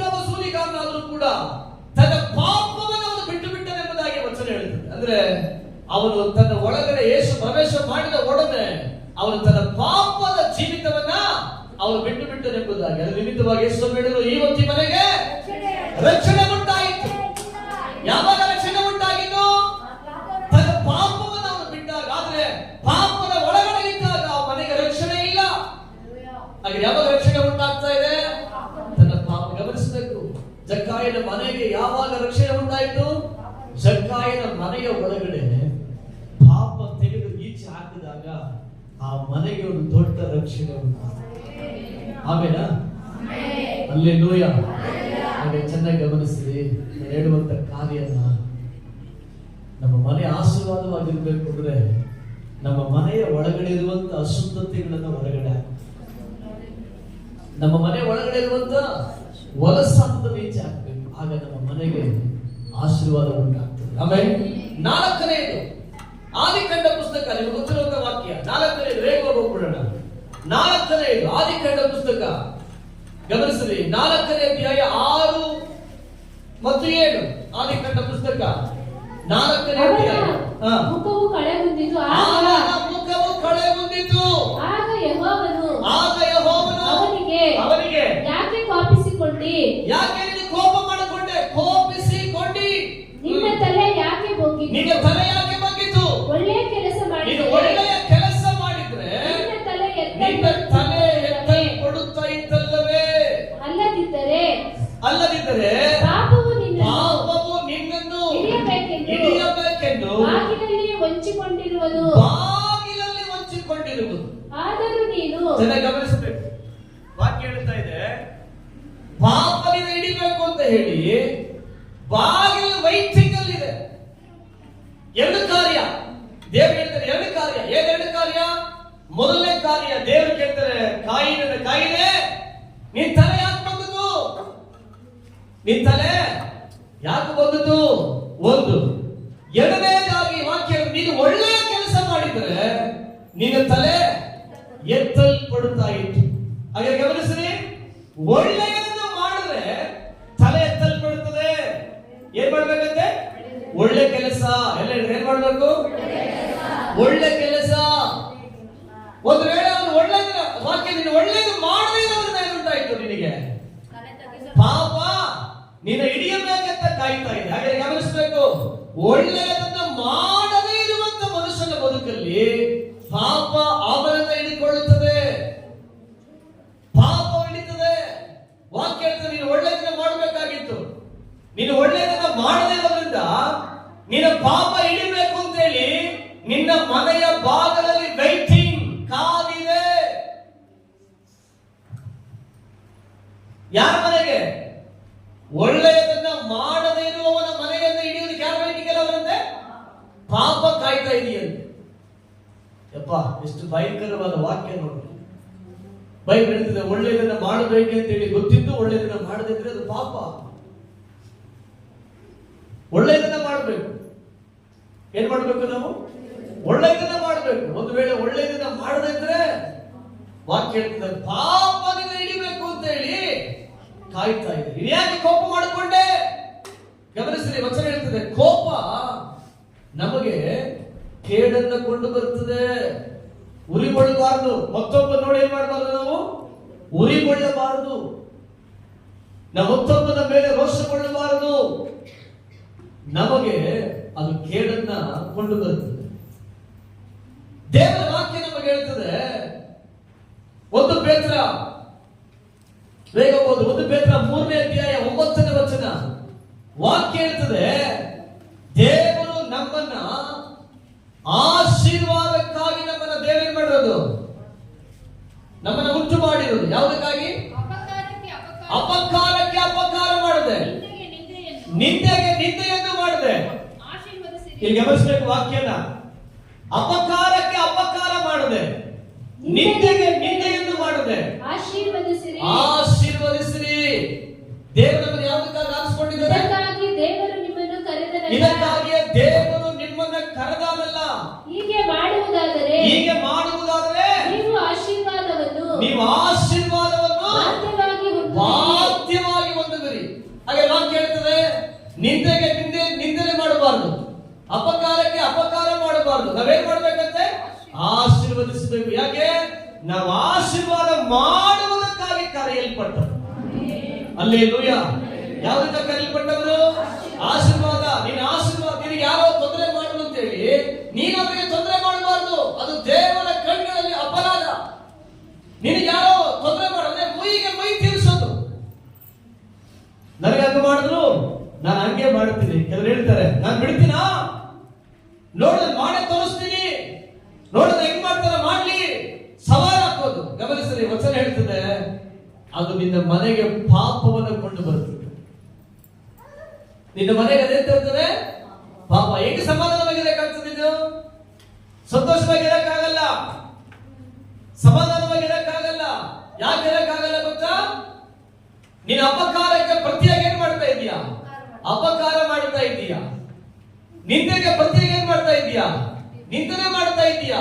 ಕರ್ತನು ನಿನ್ನನ್ನು ಆರಿಸಿಕೊಂಡದ್ದು, ದೇವರು ನಿನ್ನ ಕರೆದದ್ದು, ದೇವರು ನಿನ್ನ ಸೃಷ್ಟಿಸಿದ್ದು ಅಪಕಾರ ಮಾಡಕ್ಕಲ್ಲ, ನಿಂದನೆ ಮಾಡಕ್ಕಲ್ಲ, ನಿನ್ನನ್ನು ಆಶೀರ್ವದಿಸೋದಕ್ಕೆ. ನೀನು ಅನೇಕರನ್ನು ಆಶೀರ್ವದಿಸೋದಕ್ಕೆ. ನೀನು ಆಶೀರ್ವದಿಸುವಾಗ ನೀನು ಆಶೀರ್ವದಿಸಲ್ಪಡುವಿ. ಹೇಗೆ ಆಶೀರ್ವಾದ ಬರ್ತದೆ? ನಾನು ಆಶೀರ್ವಾದ ಮಾಡಿದಾಗ ಕರ್ತ ನನಗೇನ್ ಮಾಡ್ತಾರಂತೆ? ಆಶೀರ್ವಾದ ಮಾಡ್ತಾರೆ. ಹಲ್ಲೆಲೂಯಾ. ಹಾಗೆ ಗಮನಿಸಬೇಕು. ಬೈಬಲ್ ಹೇಳ್ತದೆ ನಿನ್ನ ತಲೆ ಯಾಕೆ ತಗ್ಗಿಸಲ್ಪಡುತ್ತೆ? ಯಾಕೆ ತಗ್ಗಿಸಲ್ಪಡುತ್ತು? ಕಾರಣ ಏನು ಗೊತ್ತಾ? ನೀನು ಒಳ್ಳೆಯದನ್ನ ಮಾಡಿದ್ರೆ ನಿನ್ನ ತಲೆ ಎತ್ತಲ್ಪಡುತ್ತೆ. ಹಾಗೆ ಗಮನಿಸಿರಿ, ಒಳ್ಳೆಯದು ನಮ್ಮ ತಲೆಯ ಮೇಲೆ ಕೆತ್ತುವಂತೆ ಮಾಡುತ್ತೆ. ನಾವು ಹಾಡೋದು ಕರ್ತನೇ ನನ್ನ ತಂದೆಯೇ ತಲೆ ಎತ್ತುವಂತೆ ಮಾಡುವ ನೀನೇ ಅಲ್ವಾ? ನಮ್ಮ ತಲೆ ಹೇಗೆ ಎತ್ತಲ್ಪಡುತ್ತದೆ? ಒಳ್ಳೆಯದನ್ನ ಮಾಡ್ತಾರೆ. ಪಕ್ಕ ನೋಡಿ ಹೇಳಿ, ನಮ್ಮ ತಲೆ ಎತ್ತಲ್ಪಡೋದು ನಾವು ಒಳ್ಳೆಯದನ್ನ ಮಾಡಬೇಕು. ಒಂದು ವೇಳೆ ಒಳ್ಳೆಯದನ್ನ ಮಾಡದೇ ಇದ್ರೆ, ಒಳ್ಳೆಯದನ್ನ ಮಾಡದೇ ಇದ್ರೆ ಪಾಪ ನಮ್ಮನ್ನು ಹಿಡಿಬೇಕು ಅಂತೇಳಿ ಮನೆ ಬಾಗಿಲು ವೇಟಿಂಗ್ ಅಲ್ಲಿ ಇದೆ. ಎಲ್ಲಿ ಕಾಯ್ತಾ ಇದೆಯಂತದ್ದು? ಬಾಗಿಲಲ್ಲೇ ಕಾಯ್ತಾ ಇದೆಯಂತೆ. ಯಾವುದು? ಪಾಪ. ಇವನು ಒಳ್ಳೇದು ಮಾಡ್ತಾನೆ, ಕೆಟ್ಟದ್ದು ಮಾಡ್ತಾನೆ, ವೇಟಿಂಗ್ ಅಲ್ಲಿ ಇದೆ. ನೀನು ಒಳ್ಳೆಯದನ್ನ ಮಾಡದೇ ಇದ್ರೆ ಪಾಪ ಹೇಳ್ತದೆ, ಬಾ ಬಾ ಬಾ, ನೀನು ನನಗೆ ಸಂಬಂಧಪಟ್ಟವನು, ನೀನು ನನಗೆ ಬೇಕಾದವನು, ಬಾ. ಪಾಪ ನಮ್ಮ ಹಿಡಿಕೊಳ್ತಾ ಎಂಬುದಾಗಿ ವಾಕ್ಯ ಹೇಳ್ತದೆ. ಅದಕ್ಕೆ ದೇವರು ಕಾಯಿನ ನೋಡಿ ಕೇಳಿದ್ರು, ಕಾಯಿನೇ ನೀನು ಒಳ್ಳೇದು ಮಾಡಬೇಕಾಗಿತ್ತು, ನೀನ್ ತಲೆ ಎತ್ತಲ್ಪಡುದು. ನೀನ್ ಯಾಕೆ ಕೋಪಗೊಂಡೆ? ನೀನ್ ಯಾಕೆ ಕೋಪಗೊಂಡೆ? ನಿನ್ನ ಕೋಪ ಇವತ್ತು ನಿನ್ನ ತಲೆ ತಗ್ಗಿಸುವಂತೆ ಮಾಡು. ನಿನ್ನ ಕೋಪ ಇವತ್ತು ನಿನ್ನ ಪಾಪಕ್ಕೆ ವಶವಾಗುವಂತೆ ಮಾಡಿತು. ಜಾಗ್ರತೆ. ಇವತ್ತು ಬೆಳಗ್ಗೆ ದೇವರ ವಾಕ್ಯ ನಮಗೆ ಏನ್ ಹೇಳ್ತಾ ಇದೆ ಗೊತ್ತಾ? ಕಾಯಿನನ್ನು ಒಳ್ಳೆಯದನ್ನ ಮಾಡಿದ್ರೆ ಅವನ ತಲೆ ಎತ್ತಲ್ಪಡ್ತಾ ಇತ್ತು.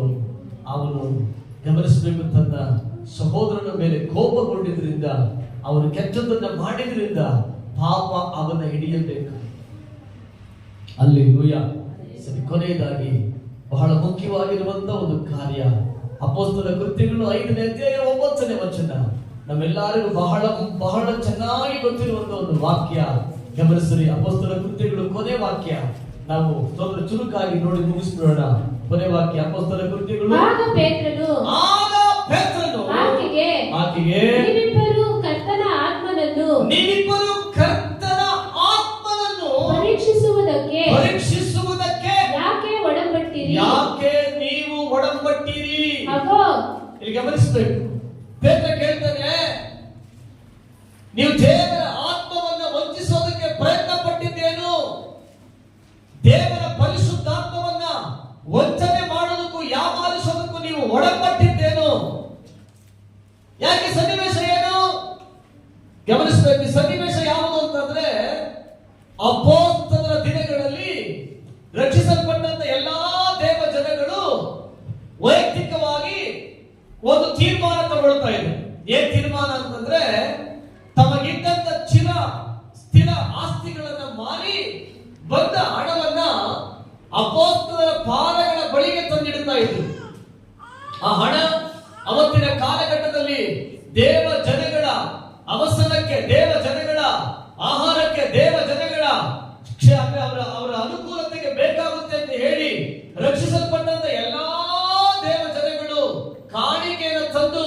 ಅಪೊಸ್ತಲರ ಪಾದಗಳ ಬಳಿ ಇಡ್ತಾ ಇದ್ರು. ಅದೇ ಟೈಮಲ್ಲಿ ಅನಾನ್ಯ ಮತ್ತು ಸಫರ್ಯ ಇಬ್ರು ಗಂಡ ಹೆಂಡತಿ ಇವರಿಬ್ರು ಮಾತಾಡಿಕೊಂಡ್ರು. ಇವರಿಬ್ರು ಮಾತಾಡಿ ಒಂದು ತೀರ್ಮಾನ ತಗೊಂಡ್ರು. ಏನ್ ತೀರ್ಮಾನ ಗೊತ್ತಾ? ನಮಗಿರೋದನ್ನು ಮಾರೋಣ, ಮಾರಿ ಬಂದ ಹಣ ತಗೊಂಡಾಗ ಏನ್ ಮಾಡೋಣ, ನಾವು ಅಪೊಸ್ತಲರ ಕೈಗಳಲ್ಲಿ ಕೊಡೋಣ ಅಂತ ಹೇಳಿ ತೀರ್ಮಾನ ಮಾಡಿದ್ರು. ಚೆನ್ನಾಗಿ ಗಮನಿಸಬೇಕು ವಾಕ್ಯನ. ಇವರು ತೀರ್ಮಾನ ಮಾಡಿದ ಪ್ರಕಾರನೇ ಇವರಿಗಿಂತ ಭೂಮಿಯನ್ನ ಇವರು ಮಾರಿದ್ರು. ಮಾರಿ ತಗೊಂಡೋಗಿ ಕೊಡಬೇಕಾದ್ರೆ ಇವರಿಬ್ಬರು ತಿರುಗಿ ಮಾತಾಡಿದ್ರು, ನಾವೆಲ್ಲ ಕೊಡೋದು ಬೇಡ, ಒಂದು ಸ್ವಲ್ಪ ಕೊಡೋಣ ಅಂತ ಹೇಳಿ. ಎಷ್ಟು ಕೊಡೋಣ? ಸ್ವಲ್ಪ ಕೊಡೋಣ ಅಂತ ತೀರ್ಮಾನ ಮಾಡಿದ್ರು. ತಗೊಂಡೋಗಿ ಸ್ವಲ್ಪ ಅಪೊಸ್ತಲರ ಬಳಿ ಇಟ್ರು. ಆ ಪೇತ್ರ ಕೇಳ್ತಾನೆ, ನೀವು ದೇವರ ಆತ್ಮನನ್ನ ವಂಚಿಸಿದ ಯಾಕೆ? ನಿಮಗೆ ಮಾರಿದ್ರ ಮೂಲಕವಾಗಿ ಬಂದ ಕ್ರಾಯ ಇಷ್ಟೇನಾ? ಗಮನಿಸಬೇಕು. ಅನನ್ಯ ಮತ್ತು ಸಫರ್ಯನ ಕಾಣಿಕೆ ಕೊಡೋಕೆ ಅವತ್ತಿಂದ ಅಪೊಸ್ತಲರು ಯಾರು ಕೇಳಲಿಲ್ಲ. ಕೇಳಿದ ಪೇತ್ರ ಕೇಳಿದ, ಯೋಹಾನ ಕೇಳಿದ, ಯಾರು ಕೇಳಲಿಲ್ಲ ಅವತ್ತು ಕಾಣಿಕೆನ. ಅಥವಾ ಅವತ್ತಿಂದ ದೇವ ಜನ ಹೇಳಿದ್ರ, ನಮಗೆ ತುಂಬಾ ಕೊರತೆ ಇದೆ, ನೀವೆಲ್ಲ ಬಂದು ಮನೆ ಮಠ ಮಾರಿ ನಮಗೆ ಕೊಡ್ರಿ ಅಂತ ಕೇಳಿದ್ರ, ಯಾರು ಕೇಳಲಿಲ್ಲ. ಆದ್ರೆ ಅವರ ಸ್ವಯಂ ತೀರ್ಮಾನ ಮಾಡೋದು, ನಾನು ದೇವರಿಗೆ ಕೊಡಬೇಕೆಂಬ ಒಪ್ಪಂದ ಅವರೇ ಮಾಡಿದ್ದು. ನಾವು ದೇವರಿಗೆ ಮಾಡಬೇಕೆಂಬ ತೀರ್ಮಾನ ಅವರಿಬ್ಬರೇ ಮಾಡಿದ್ದು. ನಿಮಗೆ ಗೊತ್ತಾ? ವಚನ ಹೇಳ್ತಾ ಇದೆ, ಇವರಿಬ್ಬರು ಆ ತರ ತೀರ್ಮಾನ ಮಾಡಿ ತೀರ್ಮಾನಕ್ಕೆ ತಪ್ಪಿ ಹೋದ್ರು. ಅವ್ರು ದೇವರಿಗೆ ಮಾಡಿಕೊಂಡ ಒಡಂಬಡಿಕೆಗೆ ತಪ್ಪಿ ಹೋದ್ರು. ಅದರ ನಿಮಿತ್ತವಾಗಿ ವಚನ ಹೇಳ್ತಾ ಇದೆ, ಮೊದಲನೇದಾಗಿ ಅನನ್ಯ ಸತ್ತು ಹೋದ. ಯಾಕೆ ಸತ್ತು ಹೋದ ಗೊತ್ತಾ? ತೀರ್ಮಾನಕ್ಕೆ ಯಾರಿಗೆ ತೀರ್ಮಾನ ಮಾಡಿದ್ರು? ದೇವರೊಂದಿಗೆ ಕಮಿಟ್ಮೆಂಟ್ ಅಂತ ಹೇಳ್ತೀವಲ್ಲ ನೀವೆಲ್ಲ ನಿಮ್ಮ ಭಾಷೆಯಲ್ಲಿ ಕಮಿಟ್ಮೆಂಟ್ ಅಂತ. ಇವರು ದೇವರಿಗೆ ಕಮಿಟ್ಮೆಂಟ್ ಮಾಡಿದ್ರು, ನಮಗಿರುವುದನ್ನ ಮಾರಿ ನಾನು ದೇವರು ಕೊಡ್ತೇನೆ ಎಂಬುದಾಗಿ. ಇದು ಯಾರಿಗೆ ಸಂಬಂಧಪಟ್ಟ ವಾಕ್ಯ ಇದು? ಅನನ್ಯ ಸಫರ್ಯ ಮತ್ತು ದೇವರಿಗೆ ಸಂಬಂಧಪಟ್ಟ ವಿಷಯ. ಇದು ಸಭೆಗೋ ಅಪೊಸ್ತಲರಿಗೋ ಅವತ್ತಿನ ಸೇವಕರಿಗೋ ಸಂಬಂಧಪಟ್ಟ ವಿಷಯ ಅಲ್ಲ. ಇದು ಅವರು ದೇವರೊಂದಿಗೆ ಮಾಡಿಕೊಂಡ ಒಡಂಬಡಿಕೆ, ದೇವರೊಂದಿಗೆ ಮಾಡಿಕೊಂಡ ಒಂದು ಒಪ್ಪಂದ. ಆದ್ರೆ ಈ ಒಪ್ಪಂದದ ಒಳಗಡೆ ಅರೇಂಜ್ ಮಾಡೋದಂತ ಉತ್ತಮರಾಗಿರಲಿಲ್ಲ. ಈ ಒಪ್ಪಂದದ ಒಳಗಡೆ ಅವರು ಯೋಗ್ಯರಾಗಿರಲಿಲ್ಲ. ವಾಕ್ಯ ಚೆನ್ನಾಗಿ ಗಮನಿಸ್ರಿ. ಆ ಒಪ್ಪಂದದ ಒಳಗಡೆ ಅವರು ನಿಷ್ಠೆಯುಳ್ಳವರಾಗಿರಲಿಲ್ಲ. ಅವರು ತನ್ನ ದೇವರೊಂದಿಗೆ ಮಾಡಿಕೊಂಡ ಒಡಂಬಡಿಕೆಯನ್ನ, ಅವರು ದೇವರೊಂದಿಗೆ ಮಾಡಿಕೊಂಡ ಒಂದು ಒಪ್ಪಂದವನ್ನ ಅವರು ಮೀರಿ ಅವರು ಹೋಗಿದ್ರಿಂದ ವಾಕ್ಯ ಹೇಳ್ತಾ ಇದೆ, ನೀವು ದೇವರನ್ನ ವಂಚಿಸಿದ್ರಿ. ಯಾರ ವಂಚಿಸಿದ್ರಿ? ದೇವರನ್ನ ವಂಚಿಸಿದ್ರಿ. ಈ ವಚನ ಸ್ವಲ್ಪ ಗಂಭೀರವಾಗಿ ನೀವು ಗಮನಿಸಿದ್ರೆ, ಅನನ್ಯ ಸಫರ್ಯ ಇಬ್ರು ಗಂಡ ಹೆಂಡತಿನೇ, ಆದ್ರೆ ಅವರಿಗೆ ಸಂತತಿ ಇಲ್ಲ ಅನ್ಸುತ್ತೆ. ಅವರಿಬ್ರಿಗೆ ಏನಿಲ್ಲ? ಸಂತತಿ ಇಲ್ಲ. ಯಾಕೆಂದ್ರೆ ಒಂದು ವೇಳೆ ಇವರು ಸತ್ತು ಹೋದಾಗ ಅಟ್ಲೀಸ್ಟ್ ಇವ್ರು ನೋಡಕ್ಕೆ ಯಾರು ಬರ್ಬೇಕಾಗಿತ್ತು? ಮಕ್ಕಳೆಲ್ಲ ಬರ್ಬೇಕಾಗಿತ್ತಲ್ಲ. ಆದ್ರೆ ಇದು ಮಕ್ಕಳಿಲ್ಲ, ಮಕ್ಕಳವ್ರನ್ನ ಸಲ್ಲಿಸಲಿಲ್ಲ. ಅರ್ಥ ಅವ್ರಿಗೆ ಕುಟುಂಬದಲ್ಲಿ ಏನಿಲ್ಲ, ಅವರಿಗೆ ಸಂತತಿ ಇಲ್ಲ. ಚೆನ್ನಾಗಿ ಗಮನವಾಗಿ ಕೇಳಿಸ್ಕೊಡ್ರಿ. ಅವರು ಒಡಂಬಡಿಕೆಯನ್ನು ಮೀರಿದ ನಿಮಿತ್ತವಾಗಿ ಅದೇ ಜಾಗದಲ್ಲಿ ವಚನ ಹೇಳ್ತಿದ್ದ ಸತ್ತು. ಹೆಂಗ್ ಹೇಳ್ತಿದ್ದೆ ವಾಕ್ಯ? ನೀವು ಓದ್ ನೋಡಿ. ನೀವಿಷ್ಟಕ್ಕೆ ಅವ್ರು ಹೇಳ್ತಾರೆ ನೋಡಿ, ನಿನ್ನ ಗಂಡನು ಊಡಿಟ್ಟವರು ಬಾಗಿಲಲ್ಲಿ ಕಾಲಿಟ್ಟಿದ್ದಾರೆ. ಎಲ್ಲರಂತೆ ಅವರು ಬಾಗಿಲ ಬಳಿಯಲ್ಲಿ. ಕಾಯಿನ ಪಾಪ ಹಿಡಿಯೋದಕ್ಕೆ ಬಾಗಿಲಿಗೆ ಬಂದಿತ್ತು. ಅನನ್ಯ ಸಫರ್ಯನ ಮರಣ ಸಂಧಿಸೋದಕ್ಕೆ ಎಲ್ಲಿಗೆ ಬಂದಿದೆ? ಬಾಗಿಲಲ್ಲಿ ವೈಟಿಂಗ್. ಮರಣ ಯಾಕೆ? ಕರ್ತನೊಂದಿಗೆ ಮಾಡಿಕೊಂಡ ಒಡಂಬಡಿಕೆನ ಮೀರಿದ್ರಿಂದ. ಈ ಒಪ್ಪಂದ ಅವತ್ತಿಂದ ಭಾಷಣ ಕೊಟ್ರೆ ಒಪ್ಪಂದನ ನೀವು ಒಪ್ಪಂದ ಮಾಡಿಕೋ ದೇವರ ಹತ್ರ ಅಂತ, ಇಲ್ಲ ಅಪ್ಪಸ್ತಲರು ಕೊಟ್ರೆ ಒಪ್ಪಂದ ಮಾಡಿಕೋ ಅಂತ ನಾವು ಮನೇಲಿ ಕೂತ್ಕೊಂಡು ಹೇಳ್ತೀವಿ, ದೇವರೇ ನನಗೆ ಏನೆಲ್ಲ ಬರ್ತದ ಒಂದು ವರಮಾನವನ್ನು ಕೊಟ್ಬಿಡ್ತೀವಿ ದೇವರೇ. ಇದು ಕಮಿಟ್ಮೆಂಟ್, ದೇವರಿಗೆ ಮಾಡಿಕೊಳ್ಳೋ ಒಪ್ಪಂದ. ಇದು ಯಾರ್ಯಾರಿಗೆ ಸಂಬಂಧಪಟ್ಟಿದ್ದು?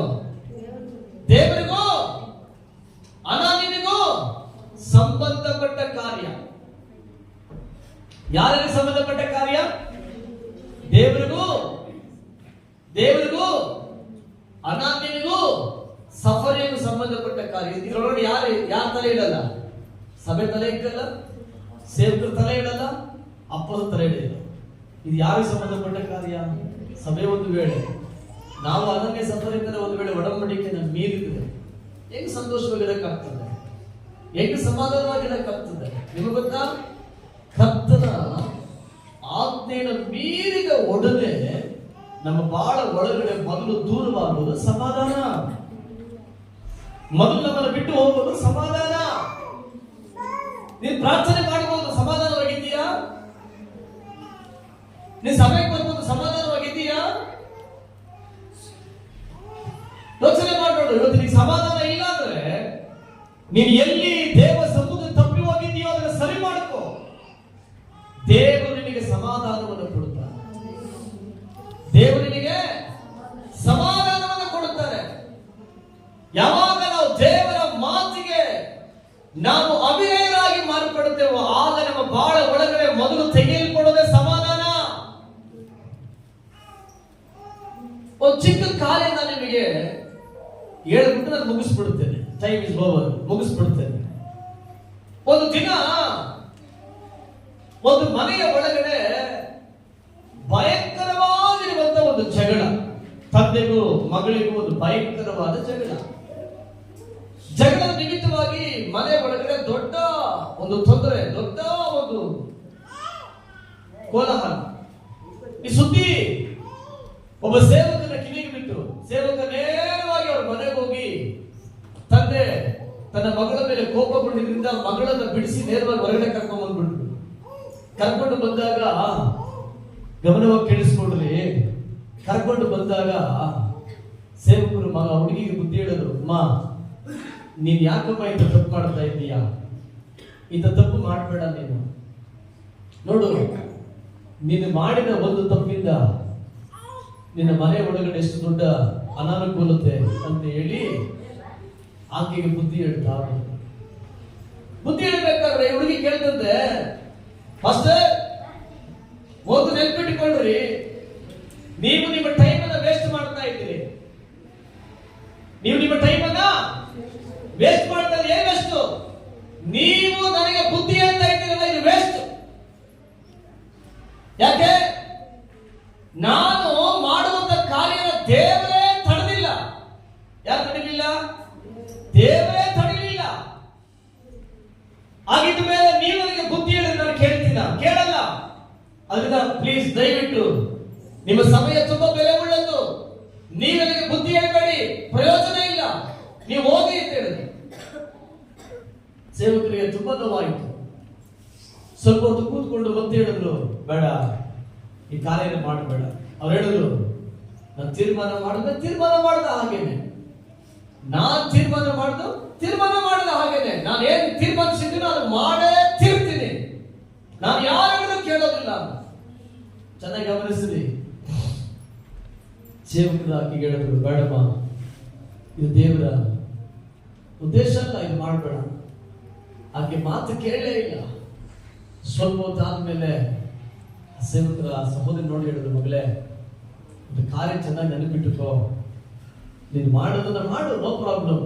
ಆದ್ರೆ ಒಂದು, ನೀನು ಮಾಡುವಂತ ಈ ಕಾರ್ಯದ ಒಳಗಡೆ ನೀನು ಹೇಳ್ದಲ್ಲ, ನನ್ನ ದೇವರು ತಡಿಲೇ ಇಲ್ಲ ಅಂತ ಹೇಳ್ದಲ್ಲ, ಒಂದು ನೆನಪಿಟ್ಟುಕೋ, ನೀನು ಮಾಡ್ತಾ ಇರುವಂತ ಕಾರ್ಯದ ನಿಮಿತ್ತವಾಗಿ ನಿನ್ನ ಒಳಗಡೆ ಸಮಾಧಾನ ಇದೆಯಾ ಅಂತ ಕೇಳಿದ್ರು. ಈ ಮಾತು ಕೇಳಿದ ಒಡನೆ ಈಕೆ ಸೇವಕರ ಮುಂದೆ ಮೊಣಕಾಲು ಇಡದಂತೆ, ನಾನು ಯಾವತ್ತೂ ಒಂದು ತಪ್ಪು ಮಾಡೋದಕ್ಕೆ ನಾನು ತೀರ್ಮಾನ ಮಾಡಿದ್ರು, ಆ ದಿನ ಮೊದಲುಗೊಂಡು ನನ್ನ ಬಾಳ ಒಳಗಡೆ ಸಮಾಧಾನವಾಯಿತು. ಆ ದಿನ ಮೊದಲುಗೊಂಡು ನನ್ನ ಬಾಳ ಒಳಗಡೆ ನೆಮ್ಮದಿವಾಯಿತು. ನಿಮಗೆ ಗೊತ್ತಾ, ಒಬ್ಬ ಮನುಷ್ಯ ತಪ್ಪಾದ ನಿರ್ಣಯಗಳನ್ನ ಮಾಡಿದಾಗ, ತಪ್ಪಾದ ತೀರ್ಮಾನಗಳನ್ನ ಮಾಡಿದಾಗ ಅವನ ಬಾಳ ಒಳಗಡೆ ಮೊದಲು ಹೋಗೋದೇ ಸಮಾಧಾನ. ಮೊದಲು ಅವನ ಜೀವನದಲ್ಲಿ ತೆಗೆಯಲ್ಪಡೋದೇ ಸಮಾಧಾನ ತೆಗೆಯಲ್ಪಟ್ಟಿದೆ ಅನ್ನೋದು ಒಂದು ವೇಳೆ ಇವತ್ತು ನಿನಗೆ ಅರಿವಾಗಿದ್ದರೆ ದೇವರ ಪಾದಗಳಲ್ಲಿ ಕೂತು ವಿವೇಚಿಸು, ನೀನು ಎಲ್ಲಿ ದೇವರಿಗೆ ವಿರುದ್ಧವಾಗಿದ್ದೀಯಾ ಅಂತ, ಎಲ್ಲಿ ದೇವರಿಗೆ ವಿರುದ್ಧ ನಡ್ಕೊಳ್ತಾ ಇದೆಯಾ ಎಂಬುದನ್ನ ಸ್ವಲ್ಪ ವಿವೇಚಿಸು. ಆಮೇಲೆ ಎಲ್ಲ ಇಲ್ಲೇ ಇದ್ದೀವಾ? Alleluia, alleluia. ಗಮನಿಸ್ರಿ, ಮನೆಯ ಆಶೀರ್ವಾದಕ್ಕೆ ನಾನು ಹೇಳಿದೆ, ಮೊದಲನೇದಾಗಿ ನಾನು ನಿಮ್ಗೆ ಹೇಳಿದೆ, ಕುಡುಕತನ ನನ್ನ ಮನೆಗೆ ಶಾಪವನ್ನು ತರುತ್ತದೆ. ಎರಡನೇದಾಗಿ ನಾನು ಹೇಳಿದೆ, ಯಥಾರ್ಥತ್ವ ಅಂದರೆ ನಂಬಿಗಸ್ತಿಕೆ ಇಲ್ಲದಿರೋದು ನನ್ನ ಮನೆಗೆ ಶಾಪ ತರುತ್ತದೆ. ಮೂರನೇದಾಗಿ ಹೇಳಿದೆ, ಒಂದು ಮಾನಸಾಂತರ ನಾವು ಓದದೇ ಇದ್ರೆ ನಮ್ಮ ಮನೆಗೆ ಅದು ಶಾಪನ ಕೊಂಡು ಬರುತ್ತದೆ. ನಾಲ್ಕನೇದು ನಾನು ನಿಮಗೆ ಹೇಳಿದೆ, ಗಮನಿಸಿ, ನಾವು ಒಳ್ಳೆಯದನ್ನ ಮಾಡದೇ ಇದ್ರೆ ನಮ್ಮ ಮನೆಗದು ಶಾಪನ ಕೊಂಡು ಬರುತ್ತದೆ. ಐದನೇದು ನಾನು ಹೇಳಿದೆ, ಕರ್ತರೊಂದಿಗೆ ಮಾಡಿಕೊಂಡ ಒಡಂಬಡಿಕೆಗೆ ಕಮಿಟ್ಮೆಂಟ್ ಅಲ್ಲಿ ನಾವು ಕರೆಕ್ಟ್ ಆಗಿಲ್ಲ ಅಂತಂದ್ರೆ ಅದು ನಮ್ಮ ಮನೆಗೆ ಶಾಪನ ಕೊಂಡು ಬರುತ್ತದೆ. ಹಾಗೆ ಒಂದು ನಿಮಿಷ ನಾವೆಲ್ಲ ಎದ್ದು ನಿಲ್ಲುವ. ನಾನು ವಿಶ್ವಾಸಿಸ್ತೇನೆ.